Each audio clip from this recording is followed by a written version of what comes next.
Welcome to Speak of the Devils, the premier podcast for Sun Devil football. I'm Brad Denny with 3TV.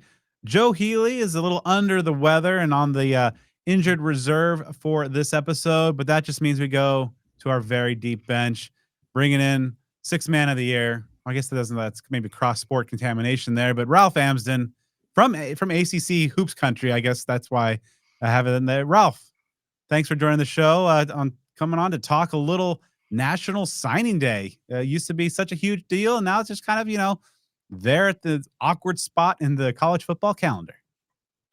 Yeah, you're right. However, I made the mistake of doing a deep dive on all these commits, and I'm afraid, dude, I'm in love with this class. It's really good. It would be good 5 years ago, 10 years ago.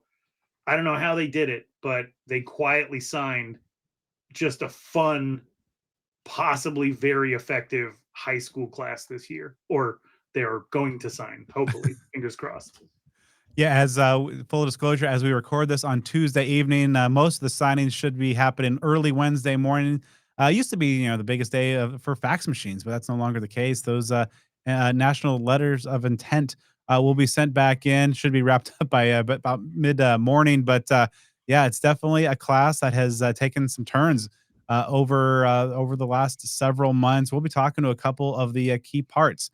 One of the longest tenured commits, quarterback Jake Fette, a four-star gunslinger out of El Paso. We'll be talking to him a little bit later on. Then Kirtland Vakalahi, one of the most recent additions from the junior college ranks. A very interesting conversation with him coming up later on the show. Also, Hod Rabino, publisher of DevilsDigest.com, will be giving his take on the class and what it means for ASU's Portal Hall. But Ralph, before we dive into all that fun, and of course, we will be talking a little bit about the Territorial Cup matchup.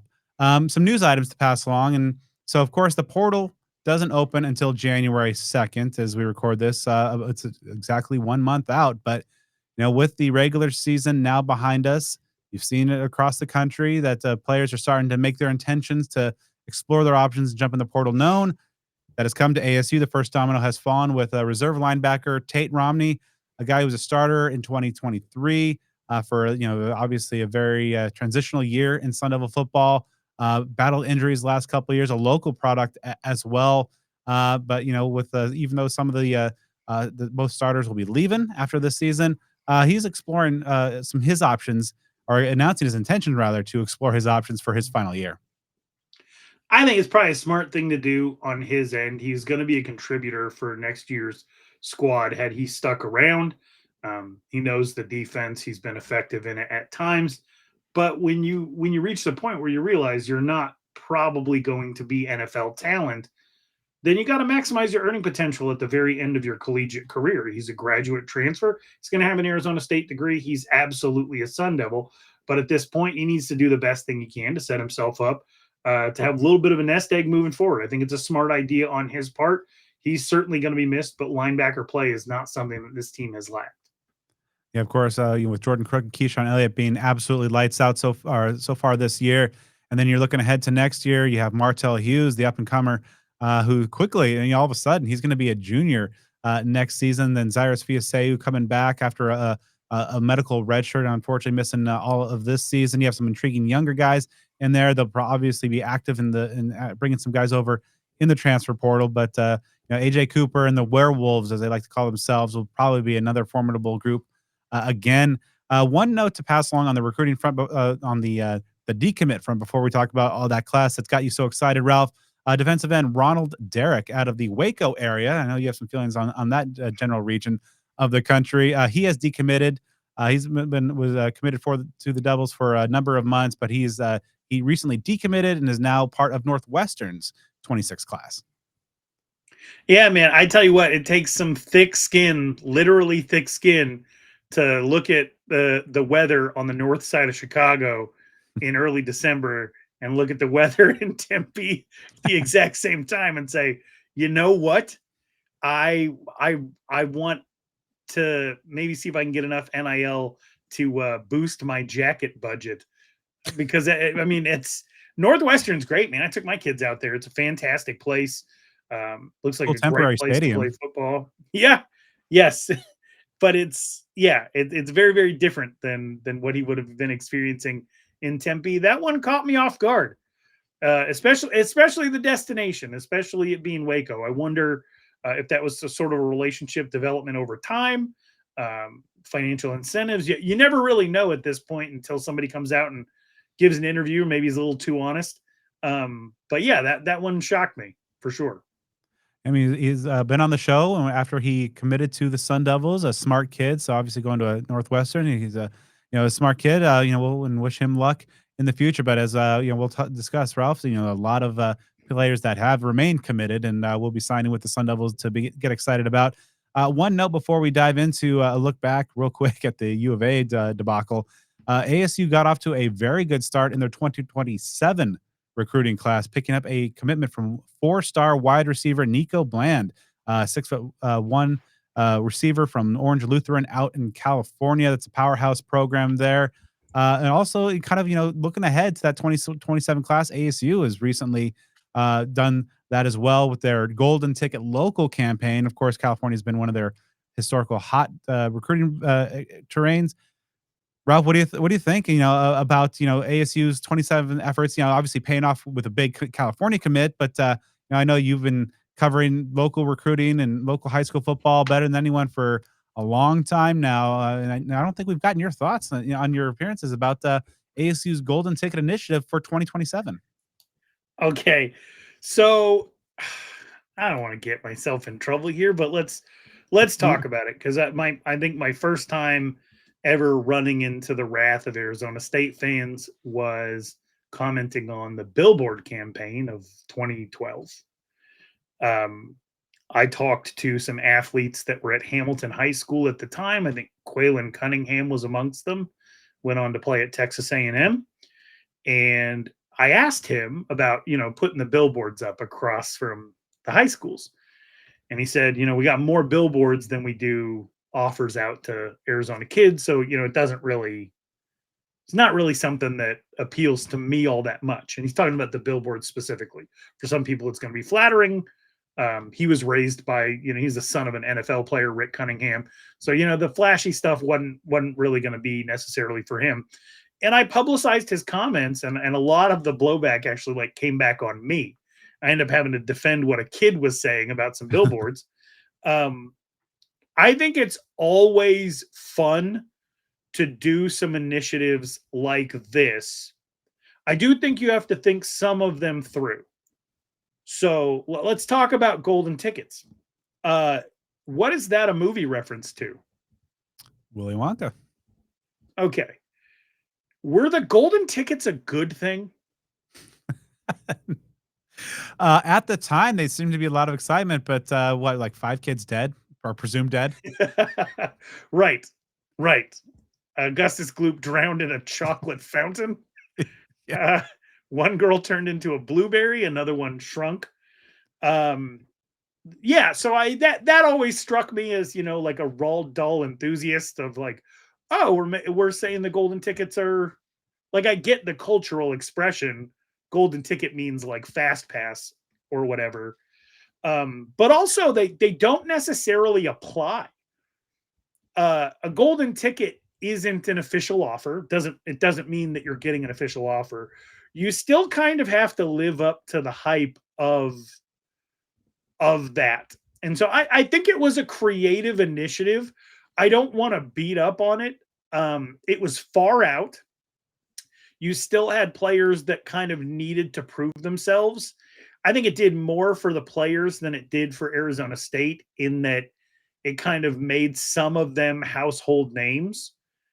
But it also kind of set Arizona State up to potentially fail, right? And it's sure you miss 100% of the shots you don't take, but if you're not necessarily prioritizing high school recruiting because of the era, not because of Arizona State's doing anything they shouldn't be doing, and if you're not necessarily prioritizing compensating freshmen, which I don't think is wise to do, and I think the Arizona State for the most part agrees with that, then when you go out and you pinpoint people as golden ticket worthy priority recruits, what you essentially do is send a beacon out to the rest of the country.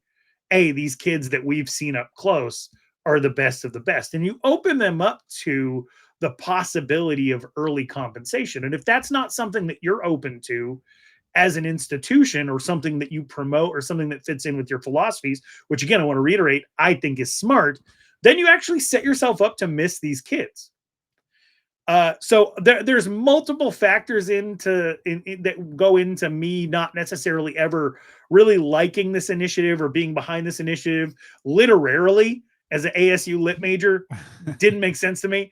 But the second part was, you put a target on the back of these kids for institutions that are willing to maybe give some early compensation, and also some of them are not going to live up to the billing. Some of them peak. Some of them are, they put out offers to other 2027 quarterbacks after giving Cale Snyder at Perry High School a golden ticket. It makes it seem like the golden ticket wasn't actually, you're our number one guy, the way Oregon used to recruit quarterbacks, where they go all in on one guy. So I'm not 100% sure what the purpose of it was. It was good PR at the time, but a 10,000-foot view, if I'd have been in the room, I'd have probably been a contrarian and asked some uncomfortable questions and been asked to leave. And then, here we are a year out, and I don't think it's ultimately going to be successful. And I think you kind of set yourself up to look like you failed at a thing that, once you reevaluate a year in, maybe not all these players are ones that you want to go after or prioritize financially immediately. Anyway, so I don't like it. It's not that it was objectively bad or morally wrong. I think it was a learning experience. I think they were trying to get some juice locally, and I don't think it's necessary at this point. I think at this point, what you have to do is you have to educate the public that the best of the best in the state of Arizona are going to have the opportunity to leave the state and be financially compensated to do so. And in that case, let them be somebody else's project investment. Let them go lift weights on somebody else's dime for 2 years, and then keep the door open. Say you can always come home. To me, Arizona State has always been the best second decision you can ever make in your life. Keep that door open, build those relationships. That's the most important thing. It's always been the most important thing. Do you know who the kids are that are worth pursuing a relationship with?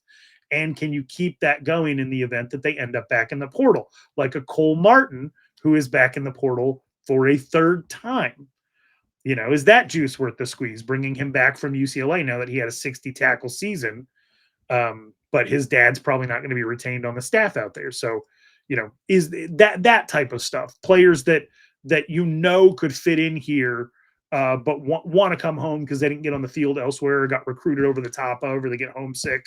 That should be the priority. The golden ticket thing, I don't think we should see them do that ever again. I think I'm going to have to change my Twitter bio to not objectively bad nor morally wrong. It's a hell of a turn of phrase. That's why we bring you on the show. Thanks. Great insight there. But obviously, we'll see exactly how that plays out in the 27 class. Of course, getting off a 4-star receiver right out of the gates is a good start. But as you mentioned, some of those golden ticket recipients, I believe 3 or 4 already, have committed elsewhere and decided to not take advantage of that golden ticket. But again, we'll see how things play out, because they still have another full season of high school ball ahead of them. But one of ASU's golden tickets for 2026, more on the figurative basis.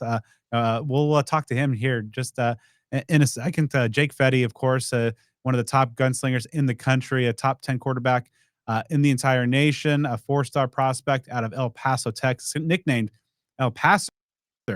Had a chance to catch up and talk about how his relationship with the Sun Devil staff has evolved over the past year, and what he and the fellow 2026 class is going to bring to Tempe. All right, just a couple days away from signing day. How does it feel to put this recruiting process finally behind you and officially be a Sun Devil? I'm really excited. I've been committed for over a year now, so finally putting pen to paper and really being a Sun Devil, I'm really excited for that. Over that course of time, I believe September of 2024, how did that relationship with Kenny Dillingham and Marcus Arroyo kind of develop over that season? They're great people, so I've always liked them. They're a big reason I'm gonna be a Sun Devil. So just them being there and constantly believing in me and just checking up on me, showing that they really want me to be there out there in Tempe. So I'm really excited to be with them as my staff. And of course, being an elite quarterback recruit, just because you're committed doesn't mean other schools wouldn't be still trying to get you over to their side. But ultimately, over the course of the year since that commitment, you were some of the things that can continue to sell you on ASU and the vision that Coach Dillingham has. Um, just success, you know. This year it wasn't their greatest year, but even with all the injuries they had, they still found a way to get to a bowl game, still have a chance to win 9 games on the year. So just the way the way the program is going, you know, it's really skyrocketing right now. And just to see the production they have, even dealing with injuries and stuff like that, it's really exciting. Yeah, that was gonna be my next question. When seeing a program that obviously came with expectations, had so many injuries and so many critical spots, especially on the offensive side of the ball, and Mhm. yet week in, week out, still found a way to get wins and some big wins along the way. What did that really kind of say to you about perhaps the program culture as well as just obviously the players on the field? You know, it's a big culture thing. When the coaching staff can, we go through some injuries, we lose some real big guys that we need. Just for them to come back week after week and really get these twos going, you know, just to be successful, it really tells a lot about that coaching staff. Of course, for your own senior season, you made some big strides as well. It looks like you had a 28-2 touchdown interception ratio, 1,100 yards on the ground, as well as nearly 20 rushing touchdowns. When you kind of look back upon this past year at the high school level, where do you feel you made the greatest strides?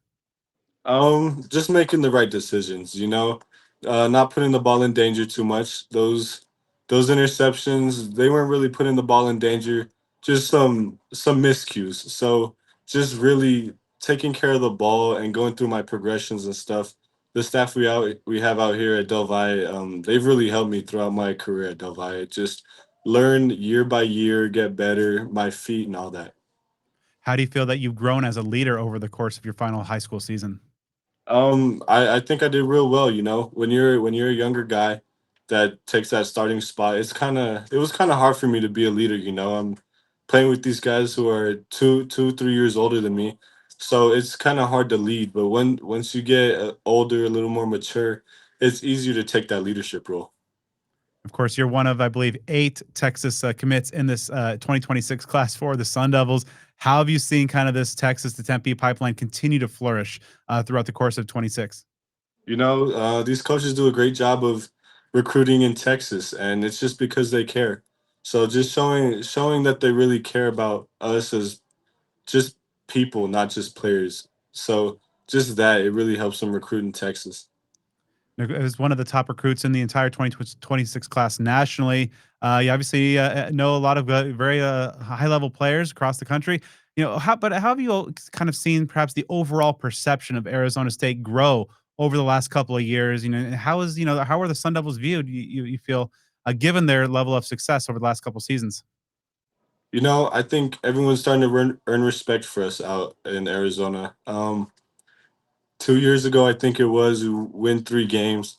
That's real rough. No one really cares about the Sun Devils, but this new staff turning this program around and really turning them into something. You know, we were in the playoffs last year. Even with injuries this year, we're going to a bowl game. So I think everywhere around the country, we're starting to gain respect.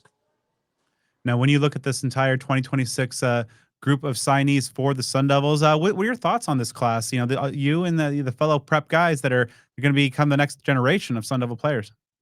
You know, I really like the dudes in our class. They're great people, not only good players. Cool to hang out with, and you know, I talk to them all the time. And a lot of underrated dudes. You know, some weren't as heavily recruited as they should have been, but we got a whole lot of dogs coming in this 26 class. Yeah, when you look specifically at some of the playmakers on that side of the ball with you, Carde Mack, another Texas guy as well, Cooper Reid, Hayden Virtue, the tight end, just among others. What do you think about that group of offense, or the level of offensive firepower that's being added in this class? You know, I'm really excited for it. We have Carde Mack, who he was a Tascasitas almost their whole offense, you know, and being able to produce at that big 6A level, at a big school, that really shows a lot. Cooper Reid, you know, that dude's what 6'4", 6'5". There's videos of him everywhere just mossing people, and he'll get by you as well. So I'm really excited to throw to him. We got a bunch of big old linemen, which as a quarterback you're always really excited to see when you go on your OV and you got to look up at these dudes. It makes you really excited. Spring ball is just a few months away right now. What kind of excites you the most? The prospects of just in a couple months hitting the practice field with the Devils. You know, I'm excited to learn and do what I can to help the team. I chose to graduate in December to be out there, start learning the system, and help wherever I can. And of course, depending how things play out, there might be some great opportunity to go out there and stake a claim at maybe being a year one starter. But what are some of the things that during those spring practices in a few months that you really want to make sure that this coaching staff knows about you and what you bring to the field? I'm gonna work my tail off. You know, I will be the first guy in the facility and last guy out. I'll come in for every meeting. I'm gonna stay after and watch film, go through all my reads. I'm gonna be the hardest worker on this team. All right, so it is our duty as folks who cover ASU. We should talk about the season finale and what happened in Tempe as ASU fell to the Wildcats 23-7, losing possession of the Territorial Cup in the process. It was a weird game. A lot of these rivalry games are weird, but this was another one where ASU is really sleepy out of the gates, got a halftime lead, but for the first time in 17 games, ASU was not able to successfully hold on to that lead as they fell in that contest. I thought ASU's defense was really terrific, kept them in it, but man, Ralph, let's start on the offensive side of the ball. 5 turnovers overall isn't going to get it done. It seems like maybe the great feel good story that was the ride with Jeff Sims. He maybe struck midnight, had a touchdown run, but other than that, just this offense was just completely shut down by a very, very good Arizona defense. Yeah, I mean, offensively, you can't turn the ball over 5 times. That's pretty much it. Jeff Sims has done this a few times in his college career. He is capable of fully malfunctioning, and that happened in this game. That's part of bringing him in. You got to be honest with yourselves. When you bring a player in like that, you've seen them at their best. His very first start was against Kenny Dillingham. And at one point, he was actually a Florida State commit, believe it or not. But his first start at Georgia Tech was against Kenny Dillingham. He threw for 300 yards, looked like he was going to be a future star. But we saw him at Nebraska against Colorado. We saw him start to malfunction against Iowa State. This has always been possible for him. He's got 50 turnovers since 2020 or something like that. And it happened at an inopportune time. At the same time, you took the game out of his hands the last 3 games in a row. You won those games. So maybe you could say like, oh, it's unimpeachable. Everything we did was right. But when I look back at those games, I see pass splits, first half, second half of 19-4, 21-5, 21-7. You shut him down all 3 times. And I tweeted at halftime that you're not going to be able to take the game out of his hands in this second half. You're going to have to play to win. And a lot of people took that as me saying that they should throw more than they run. Running is obviously still the strength of what you're trying to do. But was he prepared properly for a moment like that? And I don't necessarily think so. It was the first time all season where he really had to throw, make decisions in the second half in clutch situations. And so,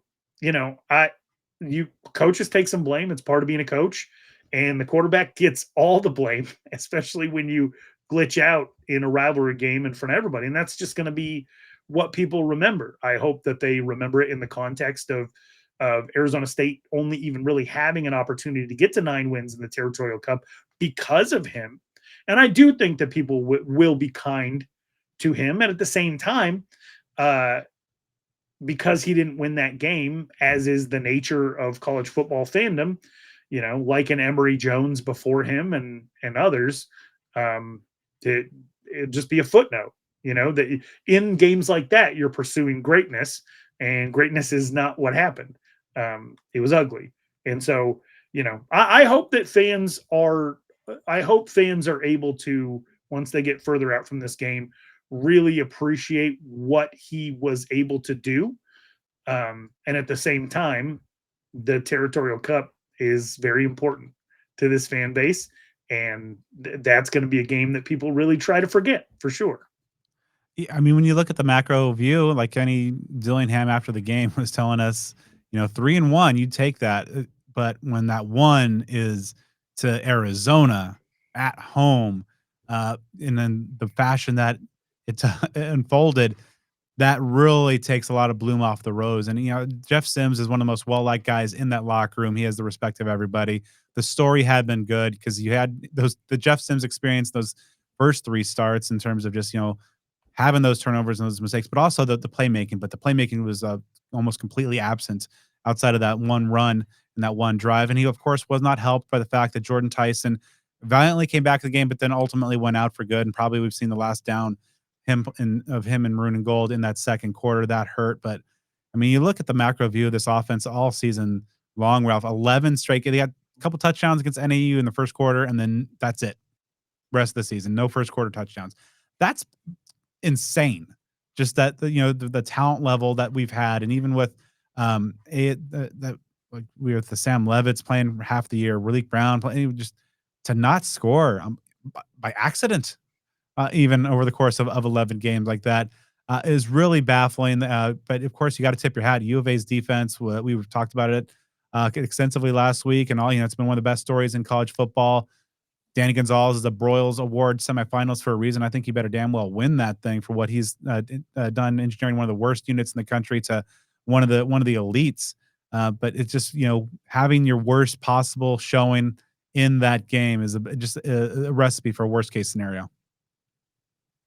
Yeah, I can't add to that. I mean, you talked about some of the season long struggles, which happened across multiple quarterbacks, early game stuff, right? Like the ability to adjust is there, but the game plan going in is not effective. That's not something you fix with the talent on the field. You're an NFL guy. You know that most high level offensive coordinators do their best work off a script. And then it's really what goes on from there that decides whether or not you're going to win the game. Arizona State was in a situation all season long where they had to throw out the script and improvise.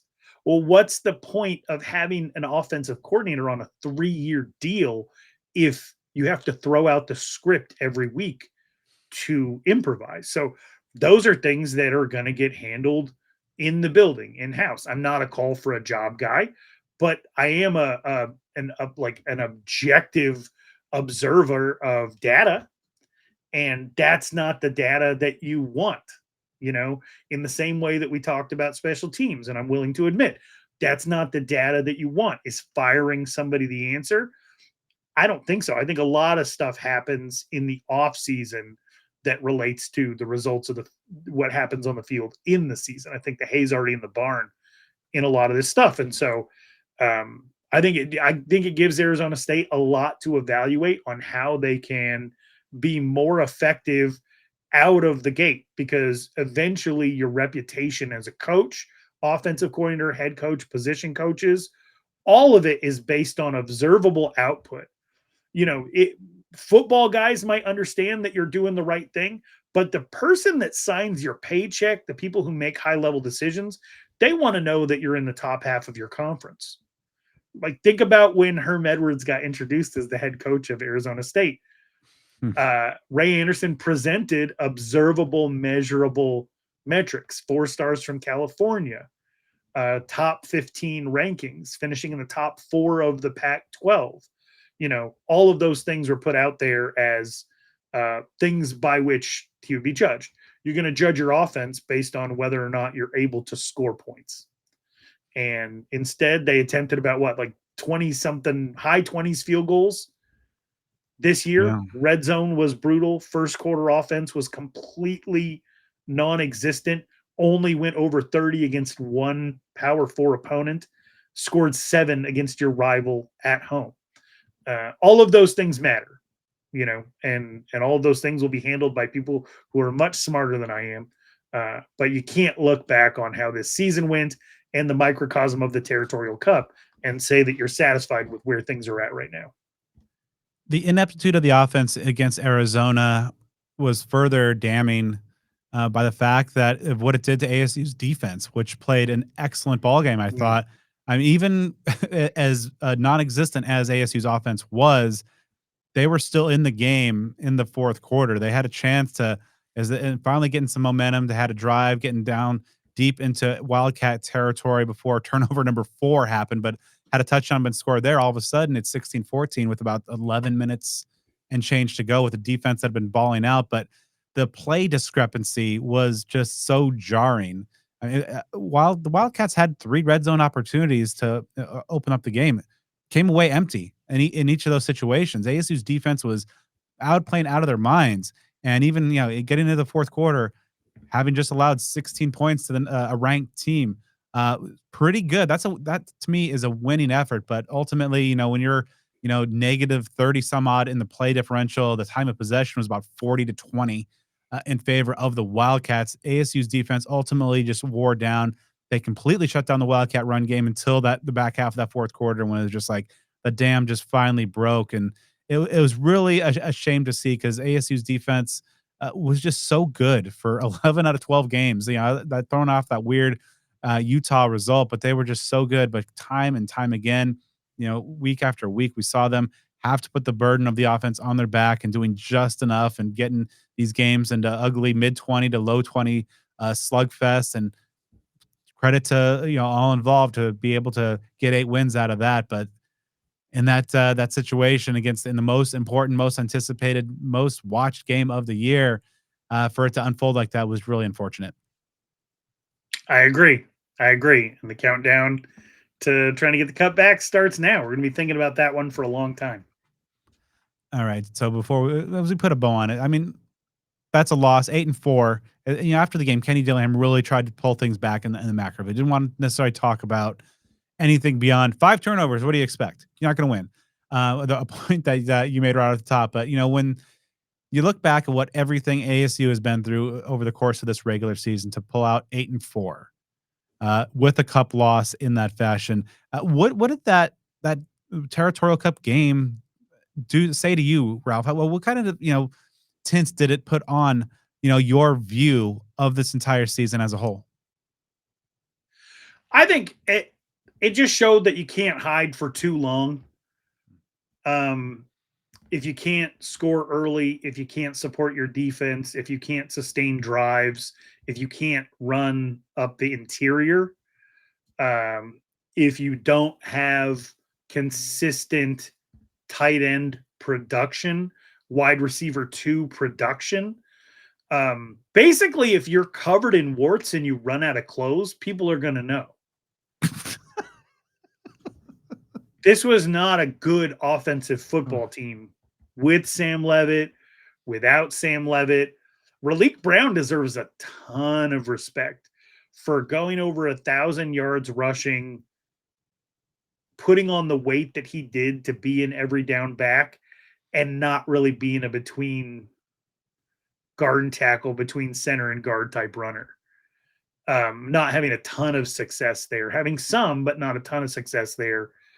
Because of the shifting around, the loss of Ben Coleman, having a young center, all of those things.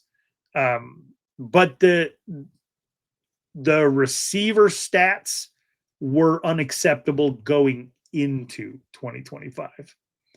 And when you just combine everything, not being able to complete downfield passes, not being able to take advantage of the fact that you have an NFL level tight end on a consistent basis, having a quarterback who seemed unwilling to go outside of his primary target and would tuck and run to the point where it was detrimental to his health, to the point where you had to rely on somebody who was very athletic but turnover prone, who, if you trusted your game plan, would be different. If you trusted him, you wouldn't take the keys from him in every second half. So there's just a lot of evident things that were wrong. They all came to pass in the final game of the season. And there were also a lot of things that were right about this team. And every touchdown, every field goal going in, feeling like relief. That's not the feeling that you want to feel. And Kenny Dillingham was an offensive coordinator. He got this job for one of two reasons: the high-powered, high-functioning offense of Oregon, which was high-powered and high-functioning because Bo Nix's jersey was clean all the time. I think he got sacked 5 times in like 14 games. And his ties to Arizona State. Well, he's got the ties to Arizona State, and he does a fantastic job of being like the absolute best local ambassador on the planet. But this is just like Baylor. Baylor has a defensive guy at head coach. They're 123rd in like total points given up and in rush defense. At some point, being a defensive guy has to mean something. So for Kenny Dillingham, you were an offensive mind that was brought in. You're playing the role of CEO, head coach, fundraiser, president of NIL, radio representative, hiring manager.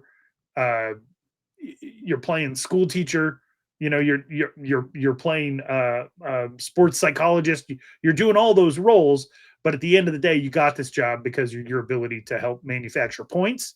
And, this offensive staff's going to have to come together and figure something out. So I think, this is a season and a game that, really kind of requires some nuance and some ability to kind of see the big picture, because obviously so many people had so many feelings and emotions about the way that Friday unfolded. But I think, this season being a success and this season being disappointing are both true, can both be true. And that ASU needs to make some changes in some areas. And also ASU's trajectory is unquestionably up are also things that I think are both true. Mm-hmm. And I think, sometimes the nuance and context are lost in the, this hot takey world that we have. But, we'll see exactly how things unfold in terms of just, with obviously this signing class, the transfer portal. But, this is going to be a topic that Joe and I dive into further in the coming weeks. But Ralph, since you're here, obviously it's going to be a critical offseason for the Devils. So many of the key figures that have been part of this remarkable turnaround from a smoking crater in the desert under Herm Edwards to, a team that's has a chance to really, push for, is at 19, but can win 20 games over the last 2 years. If you're Kenny Dillingham, what are the kind of the top things, most pressing things on your offseason to-do list? Well, I think the most important thing is securing this freshman class. That sounds backwards in the modern era of college football and roster building. But one thing that I know that is important to Kenny Dillingham is to have roster balance. Bringing in 18 freshmen or 17 freshmen and one JUCO guy is going to be huge for establishing the future culture of this team. And the group of kids that they're bringing in, again, I went through all these guys one by one, and I love the potential of this class. So that's thing number one. Make sure you get all that locked in. Almost all of these guys are December enrollees. Mm-hmm. Like they're going to be in school. So you immediately have an opportunity to get them folded in to what you're doing. People are going to want to say, go get receiver help and offensive line, right? Offensive line is easier said than done. What is going to be really important is if the offensive lineman that Coach Tuatele has brought in, and he's brought in quite a few, develop to the point where they become dependable. There's no point to continuing to bring in all these guys if they don't end up your guys, right? So portaling offensive linemen matters if you believe they're going to get on the field right away, but you also don't want to discourage development by recruiting over the top of all 5 positions. So figuring out what the balance is there, if you can add 1 or 2 guys that are going to compete for a starting role, that maybe have some of the leadership characteristics that you liked from a guy like Ben Coleman, guys who know the snap count, preferably. That to me is going to matter quite a bit. Receivers, don't worry about it. You're not throwing to them anyway. You're not. Like, that was really, really great that they brought in a Jaron Hamilton and a Noble Johnson from, Alabama and Clemson, respectively, to, at the end of the day, 20% of Malik McLean's career yards came in one game. And outside of that, it was a pretty big struggle. And you end up playing 5'8" Derek Eusebio over a lot of the guys that either came in the portal or that you recruited. So you got to figure out what it is that you actually want out of your wide receivers. Wide receivers want to catch the ball. It can't be no block, no rock, also block, no rock. You can't have both and continue to expect to get great receiver talent. And at the same time, you know what they did in this freshman class? They got great receiver and tight end talent. Loads of potential. So retain some of the guys you've already brought in. Hopefully you have a plan for them. And then probably you're going to have to figure out the quarterback position. I think that's something that, you're not going to play Jake Fette right off the bat. He has the potential to be good. I look at him as a Blake Shapen type. That's my best comp for him. Some people are going to take that as derogatory because he played at Mississippi State or whatever. He's a good quarterback. He's a judicious quarterback. He didn't have a ton of tools around him. Jake Fette has the potential. He takes care of the ball more, and he likes to run a little bit more. He'll take off running. He's not the most dynamic athlete in space, but he'll lower his shoulder and do all the stuff that got Sam Levitt hurt. But he is a very, very dependable guy who throws a pretty decent deep ball, is smart, thrives in a system where you're going to get the ball out of his hands quick. Well, we don't do a lot of bubble screen stuff, or at least we didn't this year. So we got the, no block, no rock thing, but we're not even really using our receiving core as blockers on the outside to create space for some of these receivers. We don't really create a lot of opportunities in offense. We always say our quarterback's a rhythm guy, but what are receivers? Of course, they're going to be the same. So he's a guy who likes to get a lot of his receivers in rhythm with short passes, bubbles, screens like that. I don't think physically he's going to be ready year one. If you end up having to depend on him, fine. But I think they'll recruit over the top of him for sure. I think he probably expects it. And if Sam Levitt's not returning, then you're going to have a lot of options out there. I couldn't tell you who it is. I could tell you who I'd want them to go get. Colton Joseph out of Old Dominion is this year's John Mateer. He put up 200 yards rushing by himself against an Indiana defense that allows 80 yards on the season. So, there's guys that are going to come available. You're going to see a ton of movement in the coaching ranks. So you're going to see a lot of people going to the portal. Austin Simmons, the backup from Ole Miss, is somebody that could be very, very good. And, you're just not even going to know who's out there until well after this podcast drops. Just know that if Sam Levitt's intent is to leave, you're probably going to be bringing in a quarterback above him. Who's that going to be? I don't know. My counterpart at Unafraid Show thinks it's going to be Nico Iamaleava out of UCLA. He thinks that that's going to be ASU's best opportunity to get a college football playoff level quarterback to come in and buy us a year before, possibly turning the keys over to a Cam Dyer or Jake Fette or something like that. So probably going to have to go after a quarterback. I'd say be judicious on the offensive linemen. And if you're going to use your receivers, maybe go out and find some. But if not, you got a lot of really good ones in-house, and you might as well stick with those. It's going to be a very fascinating, interesting offseason for sure. So we'll see exactly if the Sun Devil leadership is going to be following Ralph Stradamus's outline there for offseason success. So, Ralph, before we dive into a breakdown of ASU's 2026 class as it stands on signing day eve, here's a conversation I had with a really interesting figure, one of ASU's most recent commits from the junior college level, a guy who's only been playing football for a little bit over a year because he was a rugby player from Australia. But Kirtland Vakalahi has had some high upside potential and is now a Sun Devil. All right, Kirtland, let's start off with the big question. Ultimately, why was Arizona State the right place for you? Man, it was everything. There was so much that I could say. But I'll start with the coaching stuff, and Coach Kenny. I think it starts with him.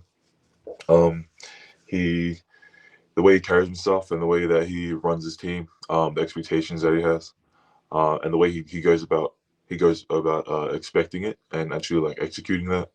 I think he does a great job in just bringing the right energy, and he's just got a great personality, and he's a great person. And I think he does that really well.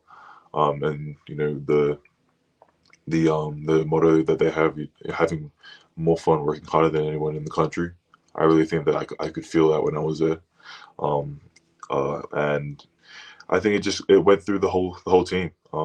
Even with working with Coach Reynolds and Coach Amy, and then also my host Jacob Kongaika, all of the boys, and all the coaches.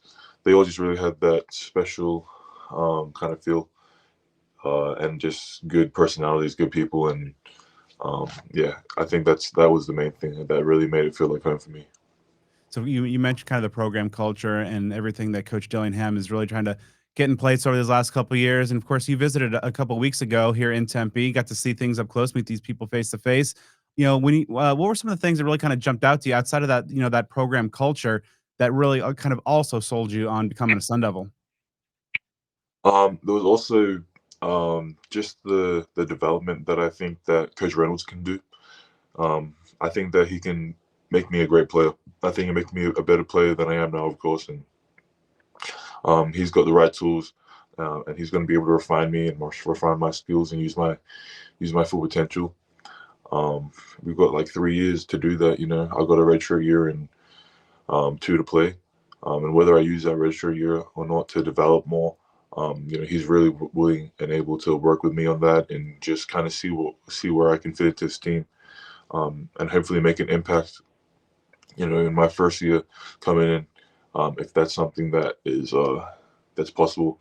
And I know he believes in me. I know that all the coaches do really believe in me, and I think that's the most important thing. You want to go to a program that is willing to take a bet on you, like take a chance on you. Because of course I'm a newer guy. I've only been playing the game for about a year now, and so there's a lot that I need to kind of get better at and improve on. But they just have so much faith in me, and they see so much potential in me, and it makes me more confident in myself and more confident in my game. And I want to go to a program that looks at me as more than just what I am right now, but as what I can be as a player and as a person, and especially as a leader. I think that they, on my visit, were talking a lot about how they can see me coming in and making an impact on their team culture too, and upholding that standard. So that was another big one for me, and also just yeah, the rest of the D line room. They were just a good bunch of guys, and I really it's a real cool culture and a family that I want to be a part of. So yeah. Now, you mentioned that you've only been playing football for a year, and so your path into the game is pretty interesting. So, of course, coming from Australia, have a rugby background, and then I believe your older brother got an opportunity with the Philadelphia Eagles, so he gets signed.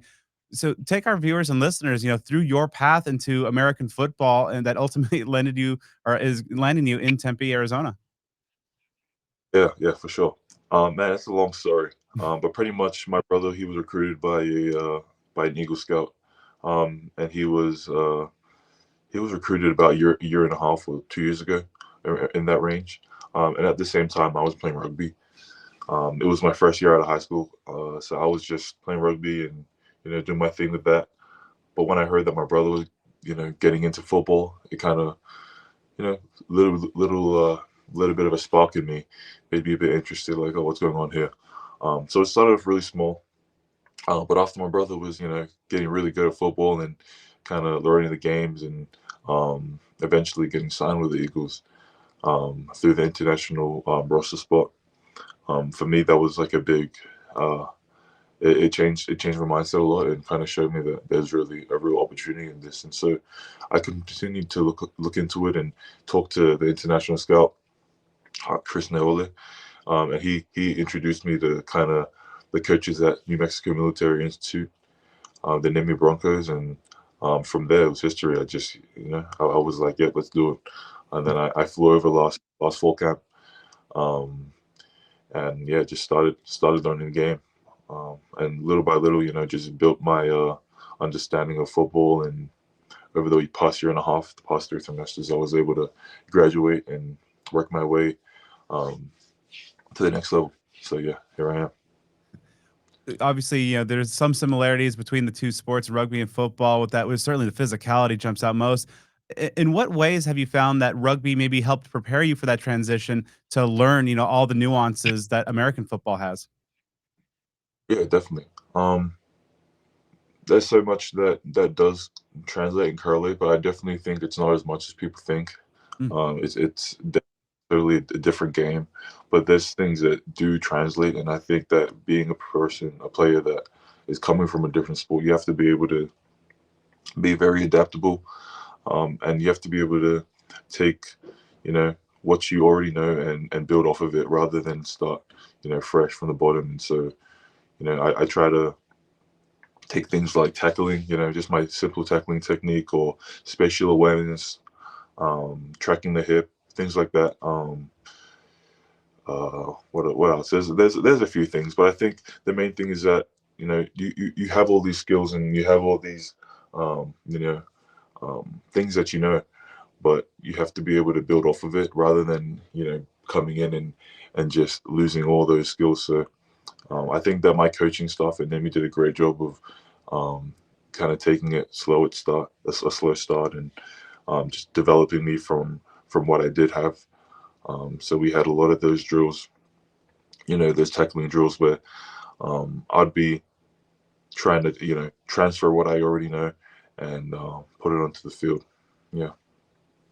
What are some of you, despite having only played the game for a short time, what are some of the things about American football that you enjoy the most? And I love everything about it. I fell in love with this game like straight away. So there's so many things like the energy, that feeling that you have when you're on the field making a play, or even just when you see your boys and you see your teammates, celebrating, and being together like the brotherhood that you have with your teammates. I really feel like it's a stronger, a really strong, great feeling when you're able to be in that environment. Also, just man, I love the physicality of the game. Of course, rugby is a physical game too, so that transfer over was something that I was really excited about, and it's something that I was able to do well and pick up on, and also just the speed of the game. College football is like it's quick, man. It's fast. I remember my first couple practices, like it felt like the plays, like it was just it would stop and it would like start and stop and start, and it just go by, in the blink of an eye. But eventually, as I got more reps and playing more, you're able to kind of really learn the game and see more and be able to, become a better player and make plays. But like just that feeling, just that in-game feeling of just the speed and the physicality. It's a different beast, but I really enjoy it. Yeah. How would you kind of give yourself a self-scouting report? What kind of skill set do you bring to a football field? Sure. I have a lot of length and a lot of strength. I think that I'm able to bring a lot of power up front, stopping the run, especially right now. I'm good at it. I think I do a good job of just locking out the O lineman, setting the edge, not moving, staying put. I don't get pushed around so easily, so I know I'm a good anchor. I can stay in there for a bit and make plays. I'm pretty explosive. I can move off the ball, get off the ball. And one of the things that me and Coach Reynolds are going to be working towards is just building off my pass rush abilities and making sure that my moves, my hand activity is at its best. And I think that we're going to just be building on that the break. Getting my footwork right. Just the small details that I probably would have missed over my development. Um, a year and a half is not much time at all to be playing, especially compared to the guys that have been playing, since they were 7 or 8 years old. So it's something that I definitely be focused on is my pass rush. Just getting more comfortable with it. I know that I'll be okay in the run for now, so that's definitely what I can bring to the table. But I also think just I fit. I think I fit the personality of the room right now. The Sun Devils have a very distinct culture, that you feel when you're inside.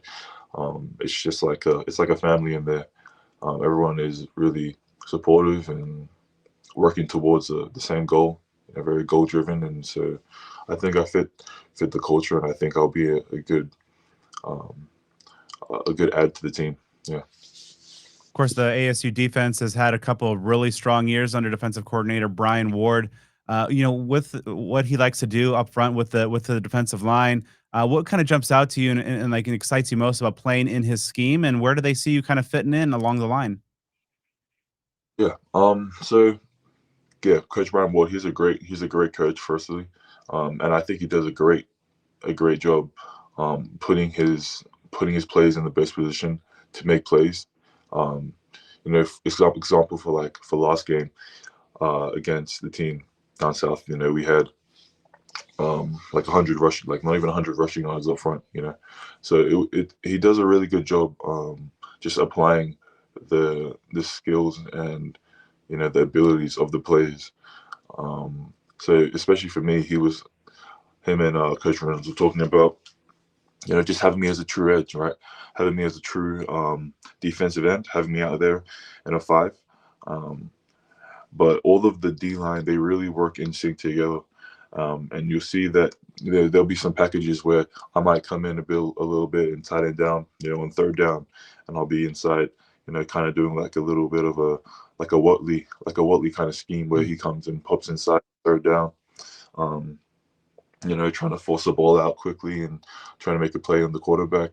And then, first and second base downs, I'll be maybe out there trying to stop the run, trying to, punch the ball out or something. I don't know. So it's just definitely a scheme that I'm willing and able to work with, and he's able to work with me. And I'm just trying to find my way, find my footing into where I can be the best impact. But I definitely think that there is a really big opportunity for me here. Of course, coming to ASU from a military JUCO in New Mexico, how is that experience, kind of going through, maybe perhaps the discipline of the military aspect and then just the, the junior college path?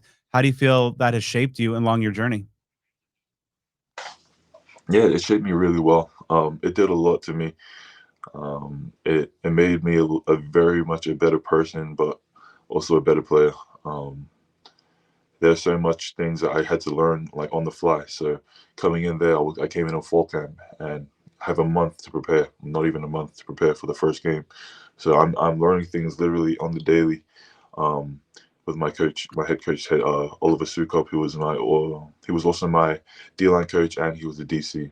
So, I'm working with my head coach constantly, and he's, instilling these kind of different, just these bases for me to build off of and to learn off of. Because before this, I had no idea what, setting an edge was, or what a 4 was, what a 5 was. So it definitely on the field, it definitely made me a better player. And then in terms of the JUCO life itself, JUCO is just a different breed. It's totally, it's eat or be eaten mentality. Everyone is working to get out, and everybody is working as hard as they can. Everyone has so much to lose out there, or so much to gain. So it's like it's definitely a mentality that makes you a competitor for sure. It made me compete way harder than I ever have in my life, and it made me want to work and be a better player, because you're in an environment that everybody is like a dog. You know what I mean? And I know like half of my team could probably play at this level right now too. All the older guys, they do a great job of doing the same things I do. They show up on time. They work as hard as they can. They make plays on the field. So Yeah, just that JUCO mentality, man. It's definitely, you know, it's definitely a crazy experience, but it definitely made me a better athlete in terms of like the mental side of things. And then also just the military aspect. You have, early morning formation. You're waking up before 6. You're getting up before 6 every morning. That's just the norm. You'd be, working out in between classes, and then putting up your military uniform, and then running back to the classroom. Um, but just there was a lot of, it was a real military life, man. You got to be marching. You're doing all that kind of, saluting and having your rifle on your shoulder. So there was just so many aspects of the military life that we had to be attentive to and be aware of and kind of be good with, because that stuff really was important. Because if you don't follow the rules, you get in trouble and kind of hold you back from, your football responsibilities. So I really did try my best to be good with that stuff, and I was successful. I was the second highest rank in the school, and the highest rank in junior college. So I had a lot of responsibilities, but I think it made me a better person and a better leader. Um, Having such a high rank, um, it was a lot of expectations at time, but that's exactly like football. You got to be smart, you got to be on time, you got to be a good leader, and I was able to transfer those things that I learned in the military life to on the field, and um, just to in life in general. Like it there was a lot to take from it, but I do think that the whole military aspect made me a better player and will give me something to take into this program, and something to give to the guys around me. The Sun Devils are losing a lot due to graduation along the defensive line. So there's a tremendous amount of opportunity for folks coming in, yourself included. How are you kind of preparing for to seize that opportunity? And what are some of your goals that you've set for yourself and things you'd like to accomplish in this first year in Tempe? Definitely, yeah. Obviously, a bunch of great players graduating. Losing the top four guys. Excuse me.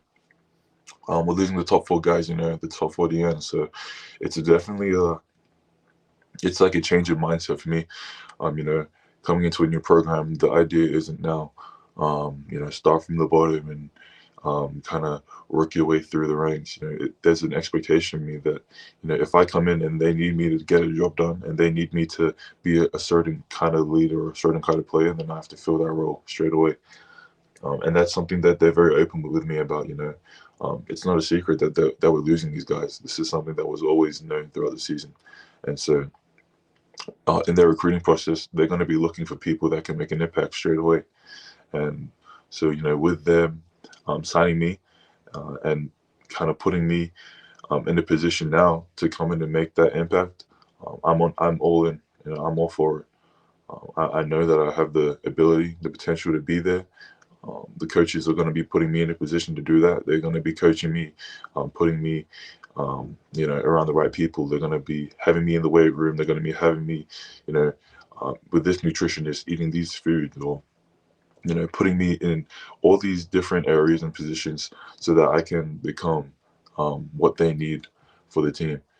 And being now officially committed, and I think that the commitment now is really, what does not only does what does the Sun Devils offer me, but what can I give to them, right? So I'm going to be making sure that me saying committed doesn't just mean that I'm you know I'm just going to come in and do whatever, just mess around. But commitment is um, it's dedication. I'm going to be a dedicated player for the team. I'm going to work my hardest to be a leader, or a starter. So wherever they need me, I'll be that for sure. And ultimately, next fall, when you're running out in the through Tillman Tunnel, past the Pat Tillman statue and that maroon and gold, what excites you the most about the prospects about being a Sun Devil? Man, yeah. Of course, running out on the field, that's a great feeling. Just being proud of where you are, being proud of where your feet are, and just coming out and being a player play for your teammates and for your coaches, and for the people watching. And I think that I'm really excited to be a Sun Devil. I wouldn't have it any other way. It's definitely a program and a team, a place, a community that I want to play for, that I want to be a part of. And I really already have a lot of passion and a lot of love and respect. And I think that's just going to grow, throughout my time as a player there. And so I can't wait, man. It's going to be a hell of a ride. And I'm sure that this will lead me to greater things. But, first just being set and where my feet are and playing some good football. All right, Ralph, let's dive into the specifics of as it stands at, let's time code this, 9:20 p.m. on Tuesday, the before signing day. Of course, things there could largely change once the official signing period opens on Wednesday morning, runs through Friday. But by and large, the vast majority of ASU's 26 class has been committed, is in the fold, and is set to go. And it includes, as per the On3 Rivals rankings, 5 4-star prospects of the 19 currently committed. That ranks ASU as of this afternoon 4th in the conference, 32nd ranked class nationally. And as one would expect with the Texas to Tempe pipeline, 8 are from Texas, 3 from California, 2 from Arizona. Let's dive into the offense first. And obviously, as we heard from him earlier, quarterback Jake Fette has been kind of the cornerstone of this class, has been committed since September of 2024. A 4-star prospect, 6'1", 190-pounder. You gave your thoughts a little bit earlier, the Blake Shapen possibility. And again, that's a guy who was at one point committed to ASU as both a football and baseball prospect, and turned out to be pretty good, even though he's been playing for some pretty struggling programs over his time. But how impactful was Fette? Do you think to this class not just getting a blue chip recruit, before ASU became the kind of modern day ASU, but also for the staff to kind of retain him as the centerpiece of the class? I think the way he conducted himself was extremely important throughout the process of, Dillingham's my guy. I'm going to shut it down. And now that I'm a D1 guy, all eyes are on me, and I'm going to represent Arizona State at the high school level in East Texas to the best of my ability. And you look at his senior year, he had 28 touchdowns to 2 interceptions. He had several games where he went over 100 yards rushing, even though a lot of that was kind of volume. But he's somebody who represented Arizona State as well as somebody could represent Arizona State before ever arriving on campus. He stayed solid. He was a winner. He's somebody who, El Paso's like what, 1 million people? It's a lot of people in El Paso, and he kind of a little with the way that he's played and how he's produced. It's high school football players aren't necessarily celebrities, but in Texas, some of them are. He's been a big deal, and anytime anybody's ever said his name, they've associated with Arizona State. I love how locked in he stayed, and I just think as a cornerstone to this class, like that's what you need. You need somebody who was rock solid for a long period of time and who lived up to the hype, who delivered week in and week out, protected the football, was multidimensional, was a star at that level. High school football is a big part of my job. There are prospects who are not necessarily good in high school. They're big pieces of clay that you can make something of. Look at a guy like N'Keal Harry, who was a 5-star. I think he had like a 45 catch senior year. Wasn't somebody who got a ton of usage, but you knew that if you got him in the right system, put him in the right situations, he'd be a superstar. And then some prospects ball out, and you kind of expect that of them. You don't want them to fizzle out. You don't want to know that they peaked where they were at. You get such an early commitment from Jake Fette. You want to see him perform, and perform he did. All right, so obviously a quarterback needs great protection. We talked about the offensive line, and ASU knew that they had to replenish their their lines in 2026 and beyond, and so they went hard on the offensive line, and they set to sign 3 offensive tackles and 2 guys that project more towards the interior. And probably the headliner of this class happened earlier on Tuesday morning when they were able to flip Jermaine Marshall, a 6'8", 310-pounder junior college prospect from the University of Georgia. And the rankings there have him as a 4-star prospect, the number 1 JUCO in the entire country, regardless of position. So that's not too shabby. But he'll be joined by another junior college offensive tackle prospect, Siosai Lapuaho, a 6'4", 300-pounder, and another Texan out of the prep ranks, Cortavius Tissaby. We've had him on the show earlier, 6'5", 250-pounder, perhaps more of that traditional project type. And then a couple of interior prospects out of Texas, Marquise Uini, 6'3", 280, and Neva Nicholson, who, if you check our YouTube page, you can find an interview I did with him a while back, 6'3", 285-pounder out of California. This is a great group of offensive linemen. I don't think any of them are going to be making an impact in year one. They don't traditionally, and I'm including Jermaine Marshall or Jermaine Mitchell in that as well, because he needs a year with Coach Cosgrove. He needs weight room. He just needs a kind of a traditional environment to help hone some of his skill set. But again, that's one of those really big pieces of clay. 6'8", 6'9", 320, powerful. But I like this kid a lot because he almost ruined his shot. He came into high school just doing absolutely nothing his first 2 years, got himself ineligible, and the road back has been very long. And you know what? He walked it. He trekked that whole thing. He made himself an SEC level recruit. He was committed to Mississippi State up until I think about Halloween, then spent a month committed to Georgia before ultimately ending up as part of Arizona State's class. Very exciting to have him a part of it. I think he probably needs a year to develop, but he could end up being a big-time impact player once he gets some coaching. You might even see him involved maybe in some special teams right away. Cortavius Tissaby is the crown jewel of this class for me on the offensive line. He is the type of guy that you would see Utah go and get, like a J.J. Dielman, who's 230 pounds, and then they turn him into a 320-pound fifth-round pick. Cortavius Tissaby is fundamentally sound, giant wingspan, smart, great feet, awesome athlete, perfect frame. He just isn't. I mean, you got like the best brownies ever in the oven, and the whole house smells like brownies, but they need 10 more minutes. They need 10 more minutes in the oven. Make sure those corners are nice and crispy. He just needs a little bit of time to put on some muscle. You get him up to, I mean, he probably with his skill set, he could probably play at 280. He'd probably play tackle. He's the one I'm putting all my chips in on, that if everything goes right, because Arizona State, you got to remember, Arizona State hasn't had a tackle drafted, like an offensive tackle drafted into the NFL since Levi Jones. I think this might be your guy.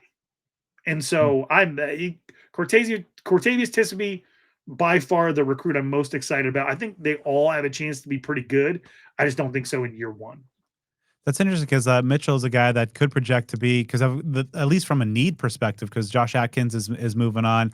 You figure right tackle Maxi Hanachor is also, he's been getting a lot of draft buzz. And so among the returners at the top of that list, you're looking at Jalen Clem, Champ Westbrook, and maybe be a left-right. At least doesn't how the 2025 depth chart panned out. But Mitchell could be a guy that they look for as a more immediate impact, because I believe Tissaby is a guy that's got a high upside, coming from Texas and playing some high level ball there, but yeah, just one of those guys that needs a little bit of time. I mean, Deshaun Bryant is a guy that we saw kind of similar coming in a little bit, even Champ a couple of years ago to where he is now. You see just that physical transformation.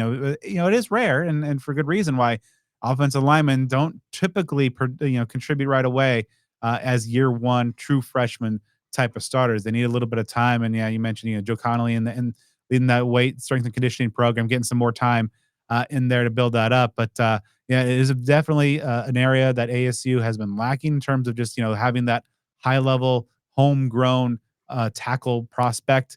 And I feel like some of the guys that have been playing over the last decade and reps, playing out of position, out of the team necessity, but probably better as guard. I thought Josh Atkins probably maybe projects better at guard, but did some yeoman's work at putting it at the tackle spot. So we'll see exactly how this all shapes out. But I think I agree with you. It's got a group that has some maybe more immediate potential with some of the junior college prospects, but also some of the younger guys that Coach Tuatele and Ty Barrett could be attacking for in the years to come.